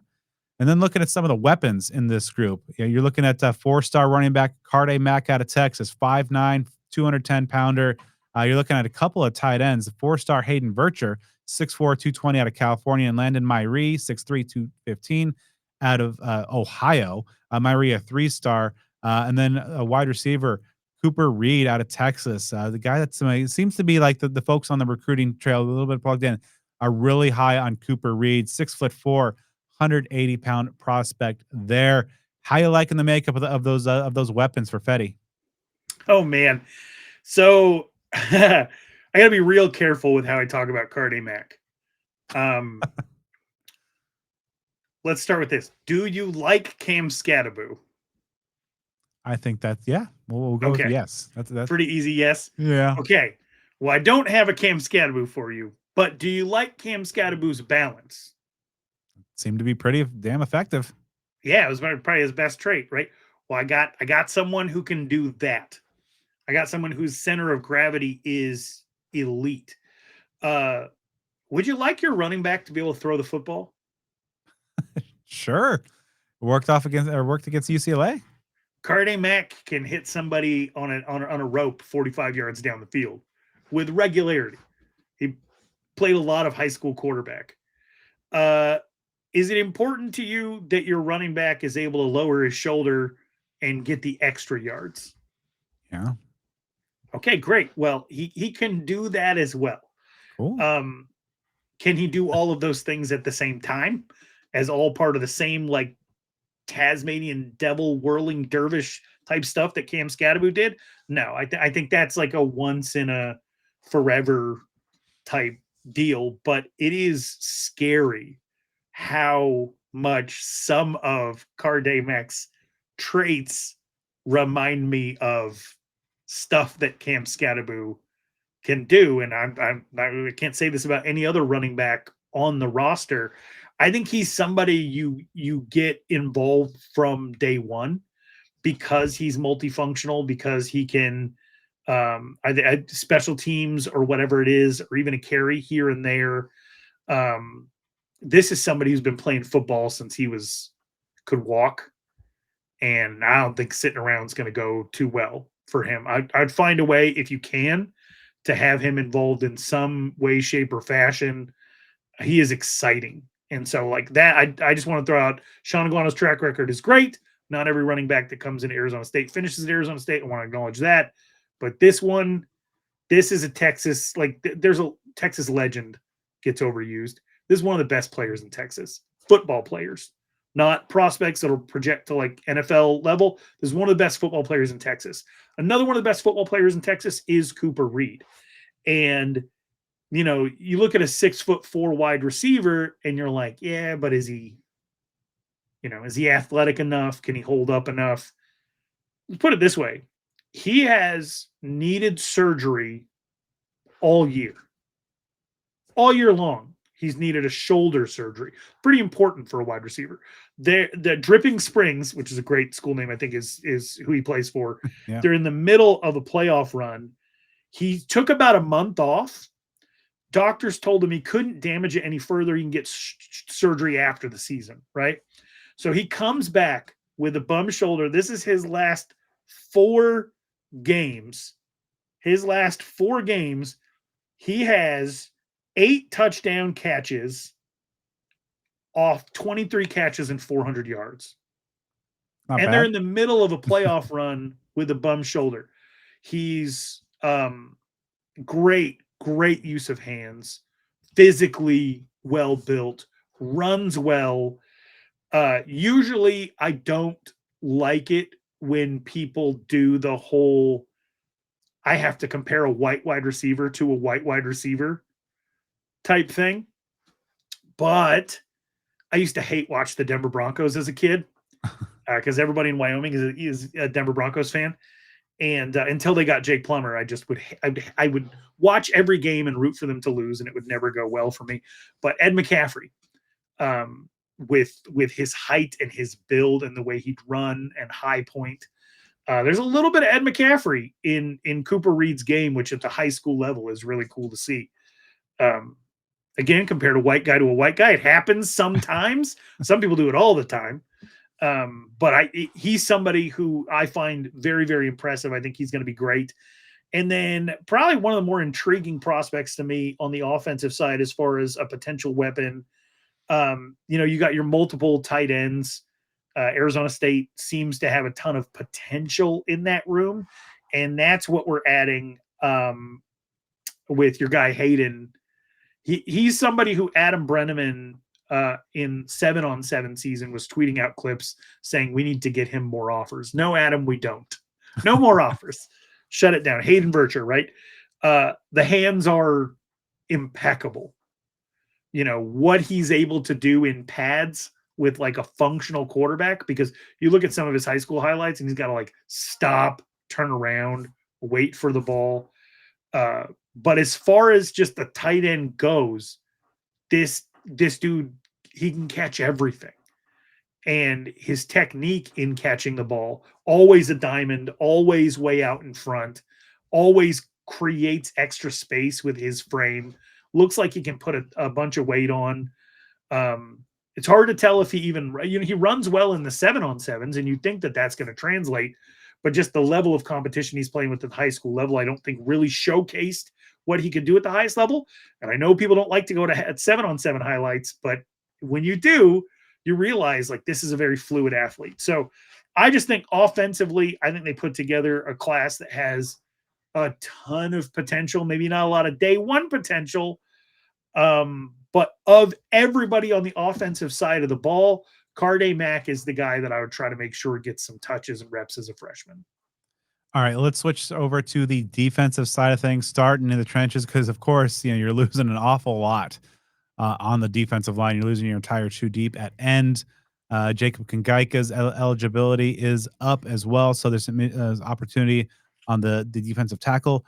ASU has, as of this recording, has 4 defensive line pledges, a 1 4-star, and that's defensive end Julian Hugo out of Texas, 6'4", 240-pounder. A couple of 3-stars, and mentioned you heard from him a little bit earlier, Kirtland Vakalahi, with a guy who's relatively new to the sport, but a tremendous story as well. Landon Anderson, 6'5", 247-pounder out of Oklahoma, I believe the same high school as current ASU running back Demarius Man Robinson. And then another 3-star, a local guy, Ralph Signee, 6'2", 235-pounder as well. What do you like what they've done in the trenches so far? I think eventually we're going to have some serious contributors here. I think your guy out of New Mexico Military Institute, the incredible interview, by the way, so fun. Loved everything about that. His journey and his attitude, I think is going to be perfect. I think he could be an early contributor. I am very intrigued by ASU going out and getting Signee Tenge from Westwood High School. For those of you who like ASU trivia, ASU's best player ever from Westwood was? Oh, geez, I'm blanking. Maybe the greatest Sun Devil of all time, according to some.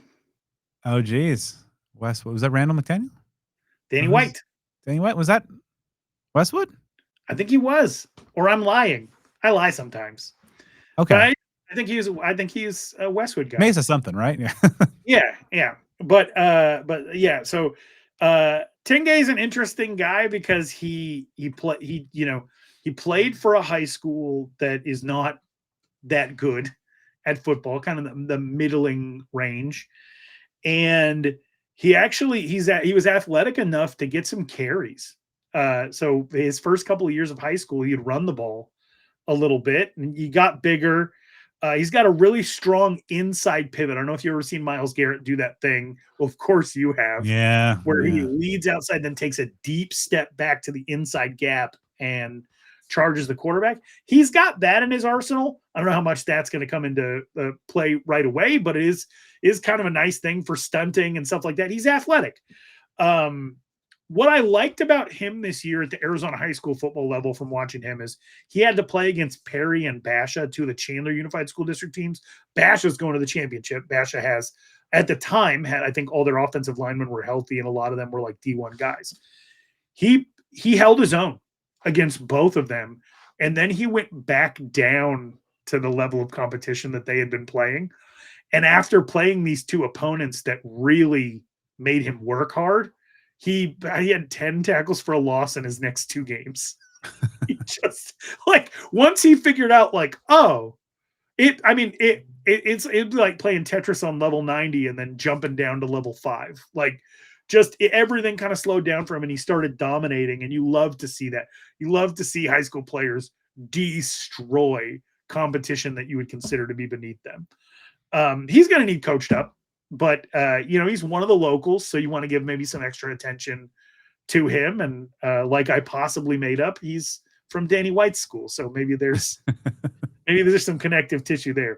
But yeah, I think the defensive line is probably, if you're looking for immediate impact, you're probably looking to go portal there. All right, so moving back one level to the linebackers, two 3-star prospects are currently part of this class. Mason Martin, former Speak of the Devil's guest, 6'3", 215-pounder out of Missouri. So maybe ASU can strike the same goal that they have with another Missouri linebacker in Keyshawn Elliott. And then Oscar Aguilar, 6'1", 220-pounder from California. These are my two favorite recruits of the entire cycle. More than Carday. More than Carday, yeah. Woo! Yeah. Because you look at what Arizona State's identity is at linebacker and what AJ Cooper has done at that position, and he went out and he got those guys. Do you like what's happening at linebacker for Arizona State recently? I do. Yes. He got them. And the thing I like about Oscar Aguilar is he just quietly 16 TFLs, 62 solo tackles at Downey in California, playing against serious competition.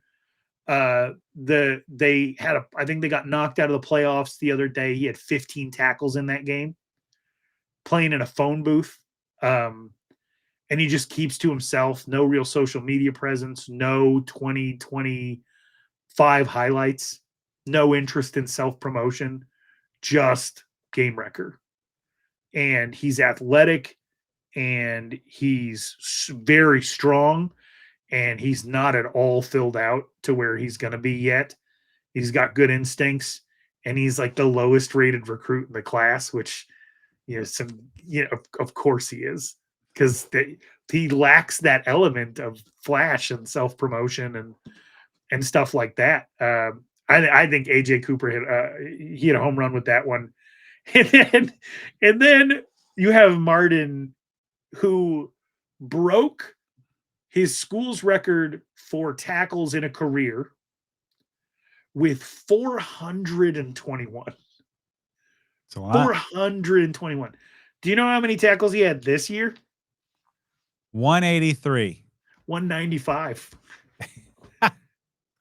Wow. He's very smart. He's very smart.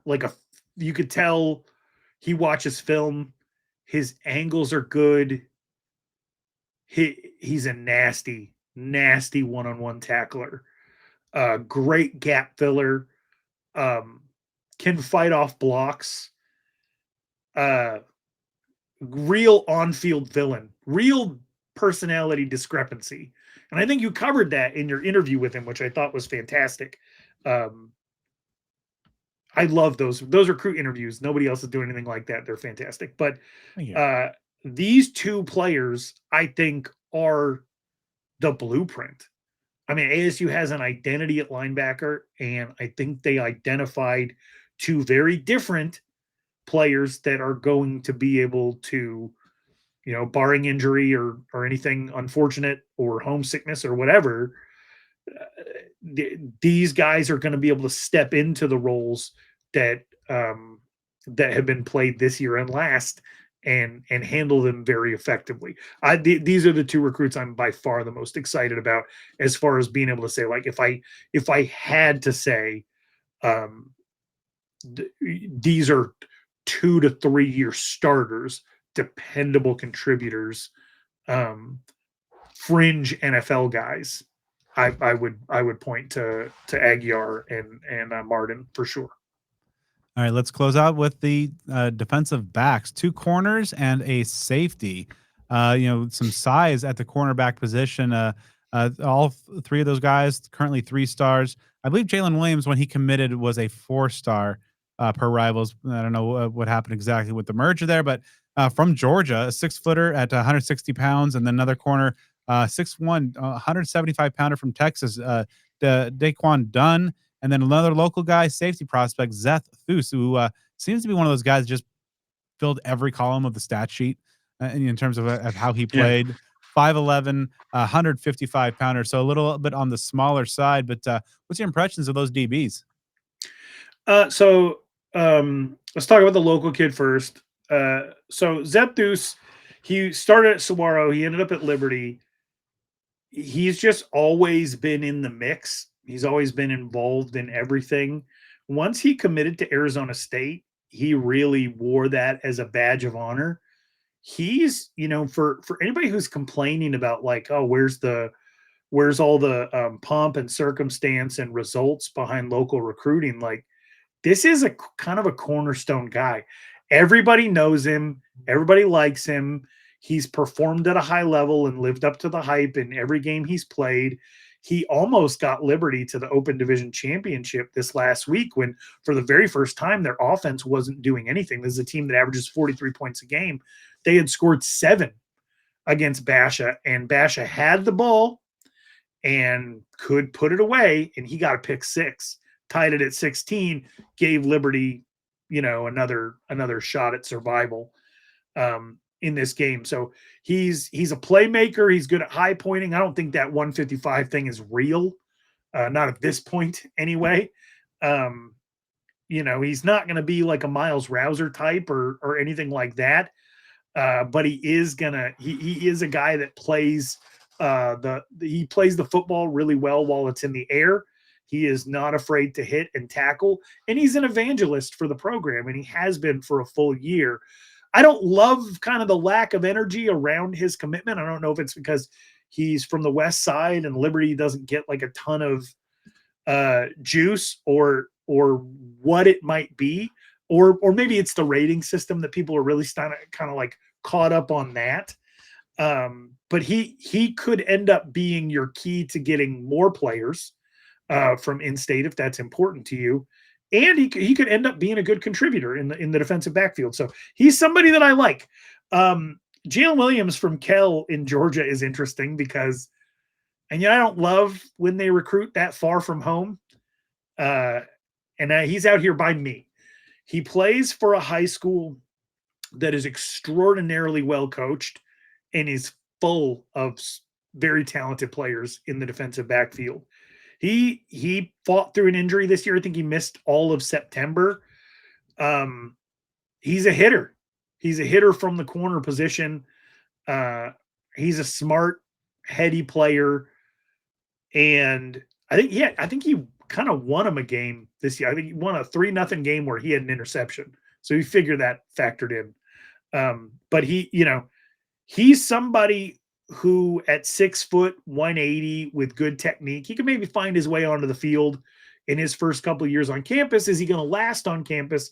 Because, they've had kind of a long history of guys who are really outside that footprint, maybe getting homesick or whatever. But he did give an interview where he talked about how cool it was that the stadium was in between 2 mountains. Yeah. So I don't know, maybe it lasts. I always get nervous when you kind of go outside, but maybe sometimes it's for a special case or a special player. In this case, he's been locked in the whole time. He's been performing well and holding his own. Couldn't tell you why he dropped in the rankings. Sometimes it's because you commit early and you're not getting offers, or you're not really publicizing bigger offers. and some of these recruiting companies drop you down based on that. It could be any number of reasons. They went to observe him in person and he was hurt. Could be anything. But I think 3 stars is probably pretty accurate for him anyway.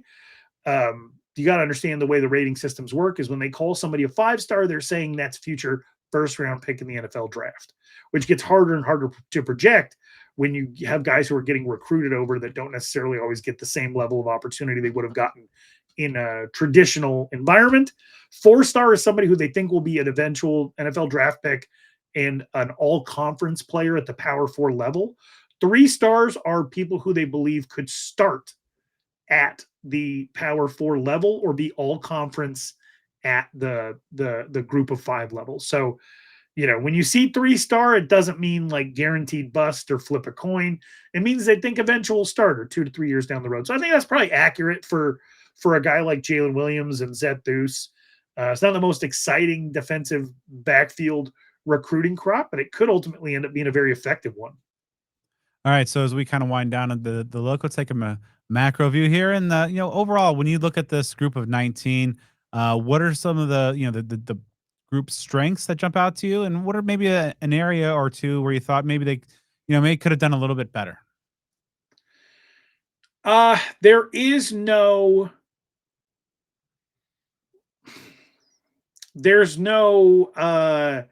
star, right? Like there's no guy that they can really put as the face of this recruiting class to excite the casual fan. That's important to some people.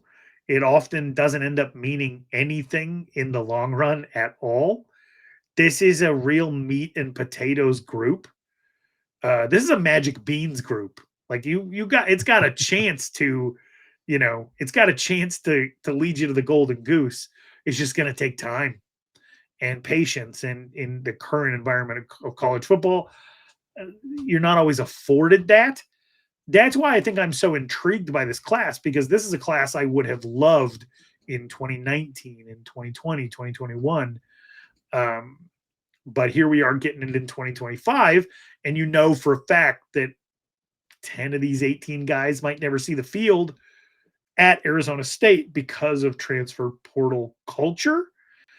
But I think every single guy they got is worth the investment. This is a nutritious bunch. Like that, I don't know what to tell you. I'm excited. I have not been excited about high school recruiting in a long time, because the idea of any of it really panning out is kind of a crapshoot when you factor in that somebody could be on track to do exactly that, but the coach doesn't have faith in the ability for that to happen. So they're going to go with the guaranteed experience in the portal. And that shuts down and limits the potential of a lot of guys like this. But in a traditional environment, I would love this class, especially at linebacker, especially at offensive line. And that running back might end up being kind of a special treat. He might end up being the crown jewel. But you also run into this when your primary recruiting grounds are Texas and California. Your Arizona-based fan, like participatory fans, right, that go to events or might go to like a luncheon where the coach talks about the recruits that they brought in, that type of stuff. There's not a lot to get them all riled up, but I just don't think that matters at this point. Not in modern college football. You got to think about it a little bit differently. Maybe it's not like it doesn't have that sexy crown jewel name, 5-star or like local superstar kid. But man, this could end up being a really, really good class. Like 12 to 15 starters good. And that has me very excited. All right, so I'd be remiss if I didn't get your thoughts on the local recruiting. And now we talked about the golden ticket for 27. Yeah. But here we are. The staff has now completed their 3rd season in Tempe. And of course, it's been a storyline forever. We've had you on so many dozens of times. Local recruiting has been a topic for a high number of them. Is with this crop of just getting 2 of the prospects out of the state of Arizona, and maybe not some of those 4 and 5 star guys that have come out of the state in the last few years. How do you measure kind of where ASU is on their local recruiting efforts now with in year 3? Yeah. Okay. So no one listens to me. I'm convinced of it. I listen to you, Ralph. I know you do. I know you do. You and no one else. But I do want to say this. Somewhere along the line, I got a reputation of a guy who it's very important to me that Arizona State recruits locally. I don't actually care about that. I never have. I've only ever cared that Arizona State does the basic fundamentals locally. That does not mean land local recruits. That means maintain relationships in the community, be upfront and honest with the kids. Don't fall behind on offering people, keeping up relationships just because maybe you're not going to get them. That's it. That's been my entire stance always. But there's message board posters and other people that like to come on social media apps and argue with me. So I'm going to try as hard as I can to make my stance on local recruiting as clear as possible right here, right now. Okay, here we go. It's dead. It does not matter.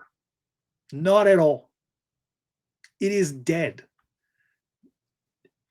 Everyone needs to forget that it ever mattered. It does not matter in the slightest. Not anymore. Local recruiting is dead. Arizona recruiting for Arizona State does not matter.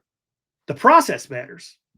You still have to go through the process because you can benefit on the back end.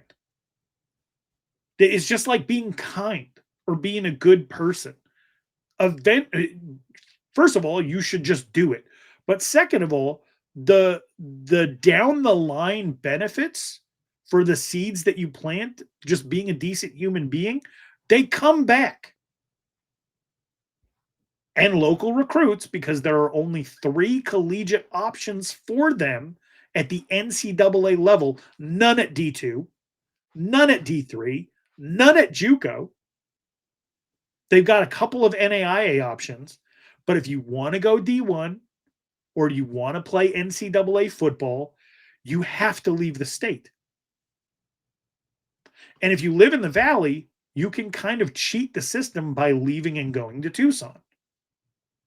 So you can get that home away from home experience. I have teenagers now. I left for college. Like it is an important thing to get away from your home and know what's out there. And a lot of these kids are going to find out that, oh, actually, like there's a lot that I miss. Or I grew in a way that I feel like I can be more effective citizen of the, East or West Valley or wherever they're from. Local high school recruiting does not matter. The process matters. You have to go through the process. You have to identify the recruits. You have to know their coaches and their handlers and their parents and the 7-on-7 circuit. You got to be well-versed in all of these things. But actually landing a 4 or 5-star Arizona high school recruit to your team should not be a priority for any Arizona State fan anymore. You got to get away from that. Okay? The Texas Devils thing works. Texas to Tempe, whatever that hashtag is. Cali Devils, great. Utah, fine. Colorado, cool. Georgia, I guess. Just get guys that fit your program and maintain relationships with the guys who were in the state, because the name across your chest matters. It says Arizona State sometimes. Cole Streeper sometimes, right? But the name on your chest matters. And at some point, some of these kids that left the state are going to want to come back, and they're going to want to rep Sparky in the maroon and gold, and they're going to recognize that Arizona State's the best second choice you could ever make in your entire life. And that door will be open to some of them. And they will have lifted weights on somebody else's dime. They will have figured out nutrition through somebody else's coaching. And you will benefit on the back end. But as far as getting these guys out of high school anymore, forget it. Try, but don't depend on it at all. And stop thinking of Arizona State as a failure when they aren't getting those things done. I don't think ASU did themselves any favors coming up with the gimmick to show that, like, hey, we actually have a measurable activity by which we are still prioritizing these kids. But if you go out there and you chip away at the rock every single day, eventually it's going to break. But when it isn't breaking, you can't get mad at the pickaxe. You can't get mad at the rock. You can't get mad at your gloves. You can't get mad at everything around you. And the pressure to land these local recruits puts the coaches in a situation where they start to resent the process. We can't have that. You just absolutely cannot. That's what happened to Todd Graham. That's what happened to Antonio Pierce. And you figure the last guy in the world that it would happen to is Kenny Dillingham. But when you're asked questions about it and you can't go on some 10-minute rant explaining to fans that local recruiting is dead, or else you might offend their coaches and the players and the parents who don't fully understand it, I'll do it for you. If you are a high-level recruit in the state of Arizona and it has been your dream to go to Arizona State and they offer you access to your dream, take it. If you have any doubts at all, go find out what else is out there. I will tell you, I track every single one of these guys that leaves the state. It's about a 50-50 hit rate on if they play at the college they went to. And sometimes it works out great. You got a guy named Joshua Dye who was at Williams Field, which is coached by a former Arizona State quarterback, right? ASU decided that their running back, Joshua Dye, that's not for me. He went to UTEP. He didn't play. So he went down a level because that's the most important thing. You're in college. You're a college football player. You might as well play college football, right? Joshua Dye is leading the country in yards and in touchdowns. He has 600 more rushing yards than the school he left, the entire school. And now people know Joshua Dye can play football. And there's going to be opportunities for him, maybe at an Arizona State if he enters the portal. He went out and he proved it, and he's going to have opportunities if he chooses to jump in the portal. That's a more typical journey that you're going to see of hometown heroes. They're going to have to go out and find themselves, especially if Arizona State's strategy isn't going to be to financially incentivize freshmen. And maybe, just maybe, if the entire system regulates itself and everybody kind of gets on the same page as to what a freshman is worth when they come into your program, then maybe you can start to have some expectations that you should be able to compete for some of the highest level guys. It's not as simple as win and you'll get them. It's not as simple as develop relationships and you get them. But you can't give up on either strategy. Just know it does not matter where any of these recruits come from anymore. Once they're in maroon and gold, they are Sun Devils. They are in the state of Arizona. They might as well have been Arizona high school football recruits. Fans don't care as long as you show up and you do something for them. Is there extra excitement in that? Sure, maybe on a national level, but it doesn't make a 6-point touchdown worth 8. So hopefully that's enough to get people off my back of saying, like, well, why are you always putting pressure on Arizona State to recruit? Look, I don't. You have to master the fundamentals of the process and go through them every single day, even if there's no ultimate benefit from it. Single people should still take showers in the event that you run into the person that could end up being your life partner. right? Like you still have to go through the process. So I think Arizona State's doing everything right. I didn't love the golden ticket stuff. The lack of results do not bother me in the slightest, as long as you stay open to the idea that some of these kids are going to go and prove themselves. They might want to come home. And if you got a spot for them then, and you don't hold out resentment or bitterness that they didn't choose you the first time around, as long as everybody kind of practices a forgiving nature, and if it can benefit you and it can benefit me, come on back home. That's the method. I think that's the future. And I know that none of this will have any effect on how anybody thinks, because we're decades into a different way of thinking. But if I can convince one person to stop caring about local recruiting, even though it's kind of my job, if I can work myself out of a job here, that would be great. In summary, take showers, folks. Yes, because you never know. All right. So as we close out here, here's a conversation with DevilsDigest.com publisher Hod Rabino. Gives his thoughts on the recruiting class, the transfer portal, and a little bit of Sun Devil hoops. It wouldn't be National Signing Day without a visit from our next guest. In fact, the 110th time that he's graced our show. Hod Rabino, publisher of Devil's Digest, is taking a few minutes out of his very busy schedule with signing day bearing down to talk a little bit about the Devils are doing. Hod, welcome back. Thank you, Brett. Always good to talk to you on the eve of signing day. It's going to be a good one. And of course, the ASU got some good news on this class about, well over a year ago at this point, when the presumed kind of jewel of the class, a blue chip quarterback recruit by the name of Jake Fette out of El Paso, Texas, decided to commit to the Sun Devils. And all the way through, over a year later, he is set to sign. How important is that commitment? Of course, any quarterback's important, but quarterback of that caliber, keeping him throughout that process, and kind of especially maybe in light of the position's uncertainty heading into 2026. Excuse me. Yeah, absolutely. Because Kenny Dillingham came with the reputation of being the quarterback whisperer. Mentoring quarterbacks like Jordan Travis and obviously Bo Nix being the most notable one. Obviously Sam Levitt hasn't played the way he played at ASU despite Kenny Dillingham, so that's another name you can add to his resume. And Jake Fette is actually the highest ranking quarterback from the high school ranks that Kenny Dillingham is able to land.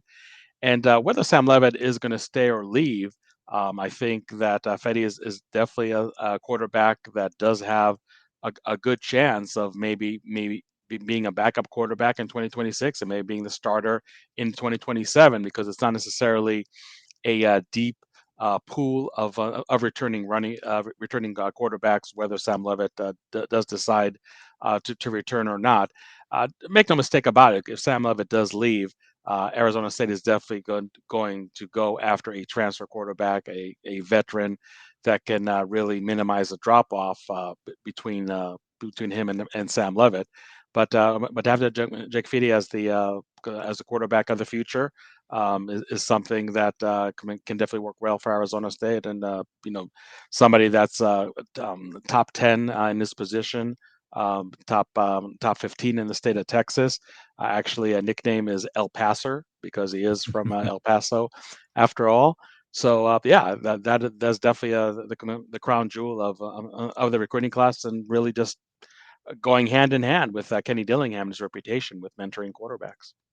And so on the eve of signing day, ASU got some big news of both figuratively and literally when they were able to pull off a big coup, flipping elite offensive tackle Jermaine Marshall from the Georgia Bulldogs. Not every day folks can say that happened. One of the elite JUCO players in the entire country.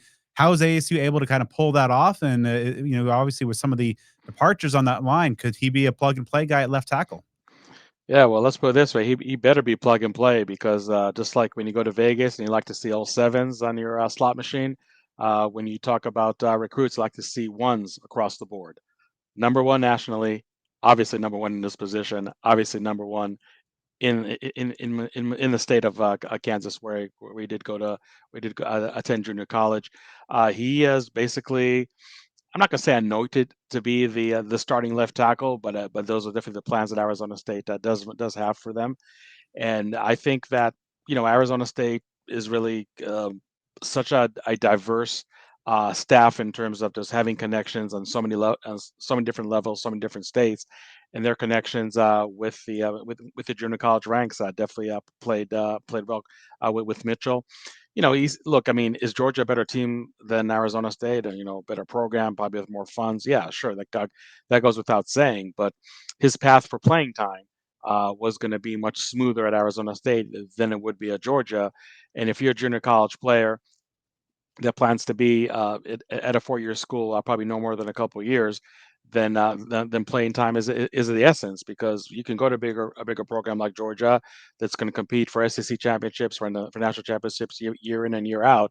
But if you're going to be riding the bench and riding it hard, ultimately, what kind of film do you have to show NFL scouts when you do want to make that transition to the next level? So obviously at Arizona State, the path to be playing a lot, to be a starter, to have film to show the NFL scouts was much more appealing. Ironically, he committed, I think, on Halloween Day, so just barely a month ago. But kudos for the Arizona State coaches for quote unquote showing him the light. And here he is committed to Arizona State earlier today, and definitely set to sign with the Sun Devils tomorrow. So, like you said, Brad, huge, big pun intended, get for the Sun Devils. Of course, National Signing Day is on Wednesday. The signing period closes on Friday, so a little bit to be to navigate a little. But as it currently stands, 19 commits. When you take kind of a holistic look at this group of 2026 signees, what are some areas that you think were strengths of this class, and perhaps some areas where some more work could have been done? Yeah, I think it's just interesting that besides Jermaine Mitchell, they also got a defensive lineman, also from the junior college ranks, Kirtland Vakalahi.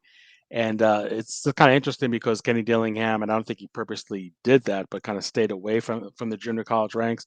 And there's still one more prospect in play, also a junior college product that ASU does have a decent chance of landing. So I thought that's one thing that was interesting to see. Um, it's no secret that Arizona State needs a lot of help on the offensive and defensive line, and they definitely did land commits in both of those areas, which I thought was really, really important. When it comes to the wide receiver group, they only have one wide receiver in Cooper Reid from Texas, a incoming freshman who I think, Brad, is really maybe not so much under the radar, very, very intriguing player. So I'm curious to see what his career at Arizona State is going to look like. But it looks like Arizona State just made a conscious effort when it comes to wide receiver, for example, just to really load up more in the portal than they would from the high school / junior college ranks. But when it comes to offensive and defensive line, I think you're going to see just maybe the same amount of players from both the high school / junior college ranks and the transfer portal being added. So that's kind of interesting, approach to take. They did land a lot of defensive backs from the high school ranks. I thought that was kind of interesting. But then again, there's a good number of returning players, and obviously, anytime you bring somebody from the portal, they do want to play right away. So sometimes that's a really tricky area to navigate in terms of, okay, how many players are going to bring from the portal and in what kind of positions, because ultimately they have to look at the fact like, okay, are they going to be starters? They have a legitimate uh, probability for being in the two deep. So I think that maybe the defensive back, if you're just looking at the number of defensive backs that they landed in this class, is maybe just one area where sure they're going to go into the portal, but probably much lighter, especially when you look at the big, I said big four positions that Arizona State I think is really going to go hard in the portal: offensive line, defensive line, linebacker, and wide receiver. All right, you mentioned Cooper Reid already, the wide receiver, the lanky, very tall wide receiver target, Mhm. a potential kind of under the radar signing. Who are some other guys that you think maybe aren't necessarily coming in as one of ASU's five blue chip recruits of any of the 5 4 stars, but maybe a little bit under the radar, some diamond in the rough guys that could maybe really produce in a couple of years down the road. Yeah, Landon Mary is a 3-star tight end, but somebody who ASU was battling Washington and Florida State. So I kind of wonder if maybe he was misevaluated and was probably closer to a 4-star than to being a 3-star. But when you look at the success of tight ends ever since Kenny Dillingham and tight ends coach Jason Mons arrived in Tempe, I think that any tight end that they do bring in is somebody that that can definitely make an impact. Might take a little bit, because AGE and Kamar Anderson are supposed to be the tip of the spear, if you will, in 2026 when it comes to that position. But I think Landon Meary is somebody that is definitely worth keeping an eye on in years to come. Carde Mack, I mean, I know he's probably fits the blue chip uh, label just because he is a 4-star running back. But I look at the running back position that really is wide open. I mean, after Raleek Brown, it's really anybody's guess. It would be number 2, it would be number 3 running back. Do you have guys like Jason Brown and or Kanye Udo that might decide to transfer just because they barely saw the field? I think Kyson Brown can come back strong from the injury, and he did tell me that he is going to be ready to go in spring practice. But Carde Mack, under the right circumstances, and again, depending on who transfers out, could be somebody that could be actually the number 3 running back on the team. So again, I mean, maybe not so much really under the radar, but I think somebody that's definitely one of the more intriguing prospects in this 2026 class. And of course, you look at this this group of 19, the Texas Tempe pipeline's flowing strong, 8 guys on that list. And you look at the homegrown guys, just two Valley of the Sun products there in Zeus and Sine Tenge. Is there any concern? It's kind of the annual talking point, with the local recruiting every year. ASU can do more, so much. Anyway, cutting through all that, do you think now that we're in the year, in this 3rd year of this staff in Tempe, with them pointing to 26 as being like when these relationships will start to flourish? Any concern level there, or is it just that they have a plan that's obviously Texas and California focused, and they're just kind of executing on it? Yeah, I think that ASU really, when it comes to the top in-state prospects, they went after all of them. They went after them hard, and you just still have a situation where you have guys that are just born and raised in the valley, and don't want to go through fall camp when it's 110 degrees every day. They just want to change the scenery. But I think more importantly, Brad, it really is also the NIL and transfer portal just being so robust that maybe they know they can come back home, and if they've proven themselves in their original school, when they did sign out of high school, they come with ASU with some cachet. So they're returning home.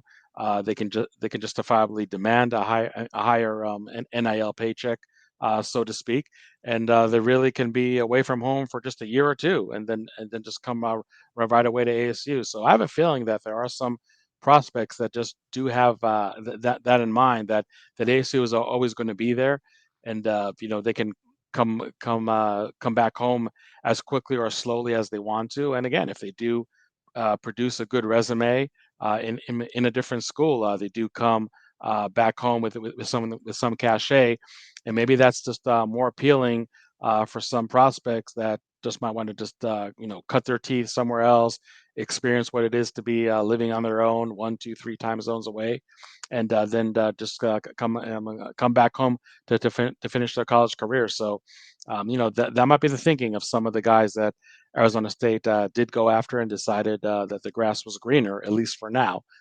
somewhere else. But I do like the 2 prospects that you do mention. I think especially at Tenge is somebody who just exploded really his junior season, and also in all the camps and the 7-on-7s that he participated after his junior season. So good on ASU really to put their hands on him pretty quickly, and land him in Tempe. He might take some time to develop and whatnot, but nonetheless, I think that it's always a good story that not only ASU lands a local recruit, but also a local recruit that did go really under the radar and has a chance to flourish to be a significant player. And then Tenge could be one of those players, probably more 2027, 2028, but nonetheless, I think definitely an intriguing signee for Arizona State. Of course, now turning our attention to the portal, all eyes are going to be on the decision of Sam Levitt, whatever way it ultimately turns. Outside of Levitt, do you foresee any other possible impactful portal departures? We saw the first domino fall today earlier with reserve linebacker Tate Romney announcing his intentions. Any notable guys that were perhaps slated for a role in the two deep in 26 that maybe are going to be exploring their options elsewhere? At this point, it really just it is all speculation. But I think that when it does come to the running back situation, like I said, it's really interesting because I think especially Kanye Udo was hoping to have a much prominent role, especially after Kyson Brown went down in week 2 against Mississippi State, and that never happened. And ironically, Kanye Udo had a great game against Mississippi State, but just after that, just seems like the bottom fell off, and it really was the Raleek Brown show. Not that that was a bad thing, because Raleek Brown is a legitimate top 5 running back in the Big 12. Did go over 1,000 yards. Did keep that Sean Aguano legacy of running backs with 1,000 yards from scrimmage dating back all the way to 2019. I mean, that's a great story, but not such a great story for somebody like Kanye Udo. So, if you're just going speculation, I think aside from Sam Levitt, that's probably the first player that you do look at in terms of being, a possible transfer. And then you talk about, Jason Brown. I mean, he's still, a redshirt freshman, still has, 3 more years to play, and he probably thought he was going to have a bigger role. So, if you need to speculate, I think that's probably another player that does come to mind. I really can't think of just any player that really thought they're going to be in the two deep and ended up not being in the two deep and do have multiple years of eligibility left. But you never know. I mean, a guy like Tate Romney just has 1 more year left, and he still decided to leave. I think he definitely had a very good chance of being in the two deep. I don't know so much uh, competing for a starting role, just because Zaris Fiaseo is going to get a medical redshirt, is definitely going to apply for the waiver, and no reason that he does not receive it. And then he's going to be slated to be the starting linebacker along with Martell Hughes in 2026.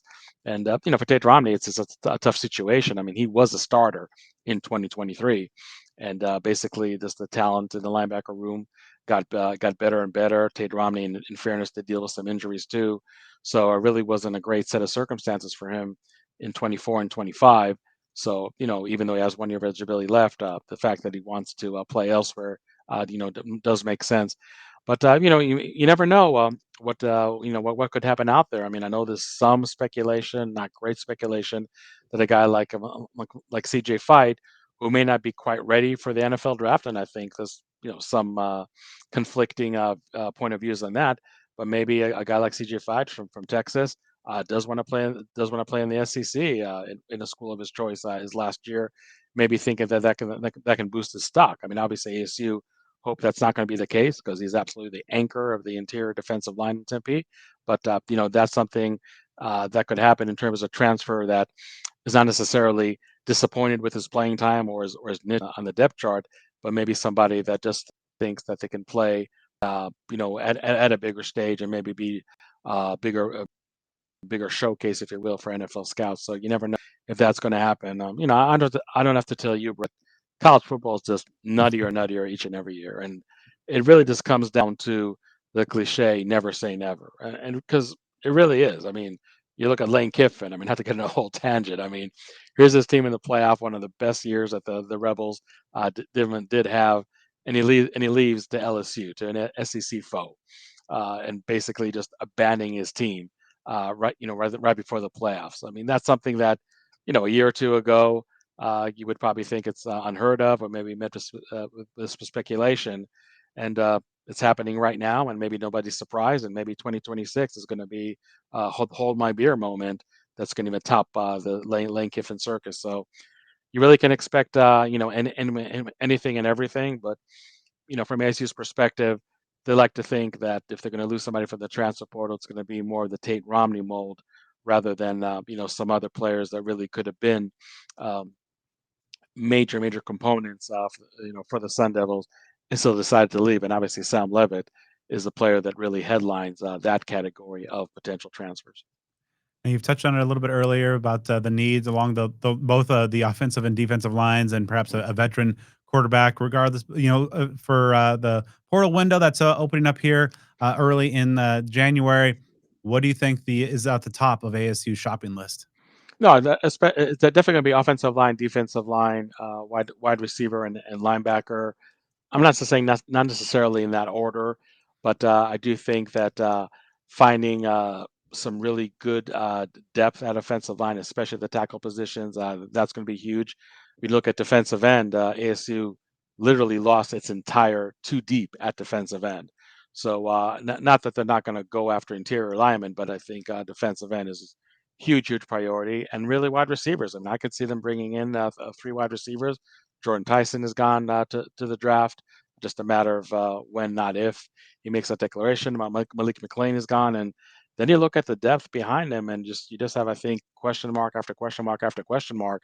So they want to bring at least two, possibly three proven wide receivers from the portal.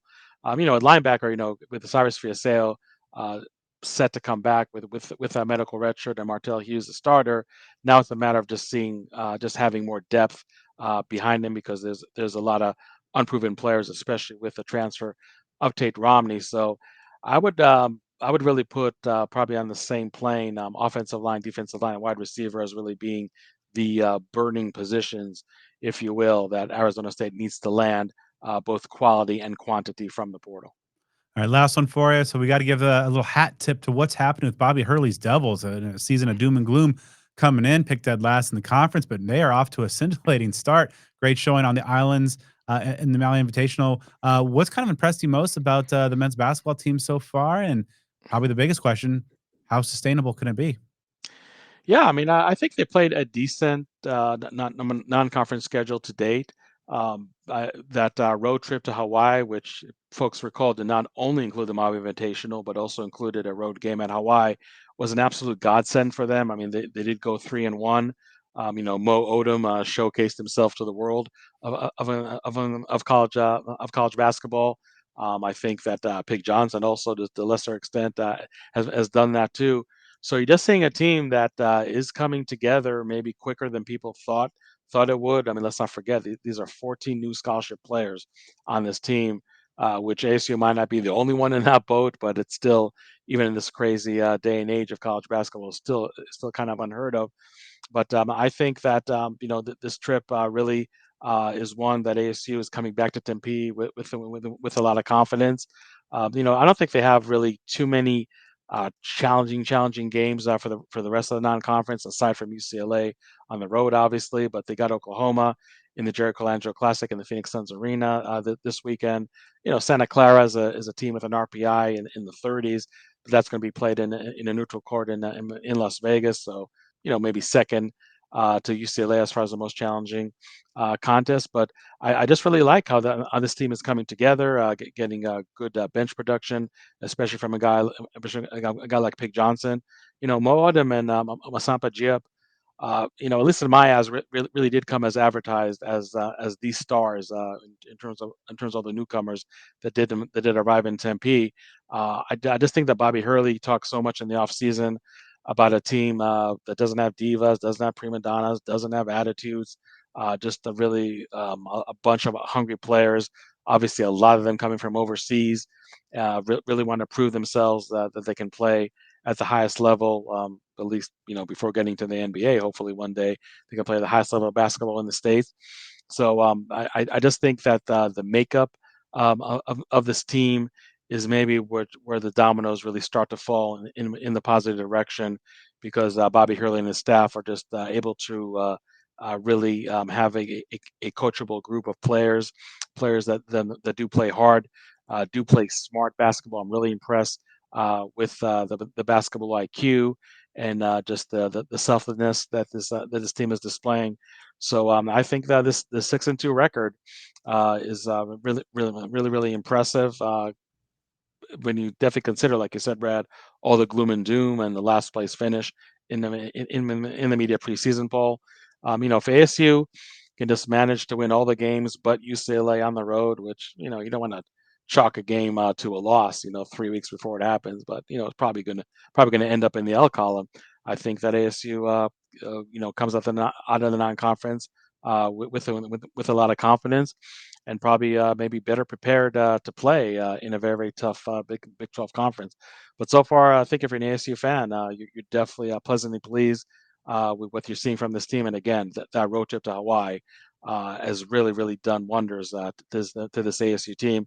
Obviously, they have to show they can build on it starting on Saturday against Oklahoma. But I think that there's a lot to be impressed with the Sun Devils, and maybe some cautious optimism to what this Big 12 slate is going to look like starting in January. All right, so obviously we'll be keeping close tabs on what they do, and I'm sure it won't be too long before appearance number 111 happens. Hod, as always, thank you. Thanks for having me, Brad. And that's going to do it for this episode of Speak of the Devils. I'd like to thank Hod Rabino, Kirtland Vakalahi, and Jake Fette, and of course, the one, the only Ralph Amsden. Ralph, you're doing 1,000 different things. How can folks stay abreast of what you're doing? Support Unafraid Show. I'm a producer over there for George Reister, trying to grow the YouTube channel. Just hit 25,000 subscribers. Had the awesome opportunity to interview Dan Lanning, Ryan Silverfield, Kenny Dillingham, Brett Bielema, a bunch of other coaches this year, and looking forward to another offseason of putting out a ton of college football content. Supporting George is a great way to support me. Other than that, download Speak of the Devils, share it with your friends, and maybe they'll have me on again, and that would be awesome. Absolutely. You give Ralph a follow on all things social media. Give me a follow on social media at BDenny29. You can follow the show on Twitter at SOTD Podcast, on Instagram at Speak of the Devils.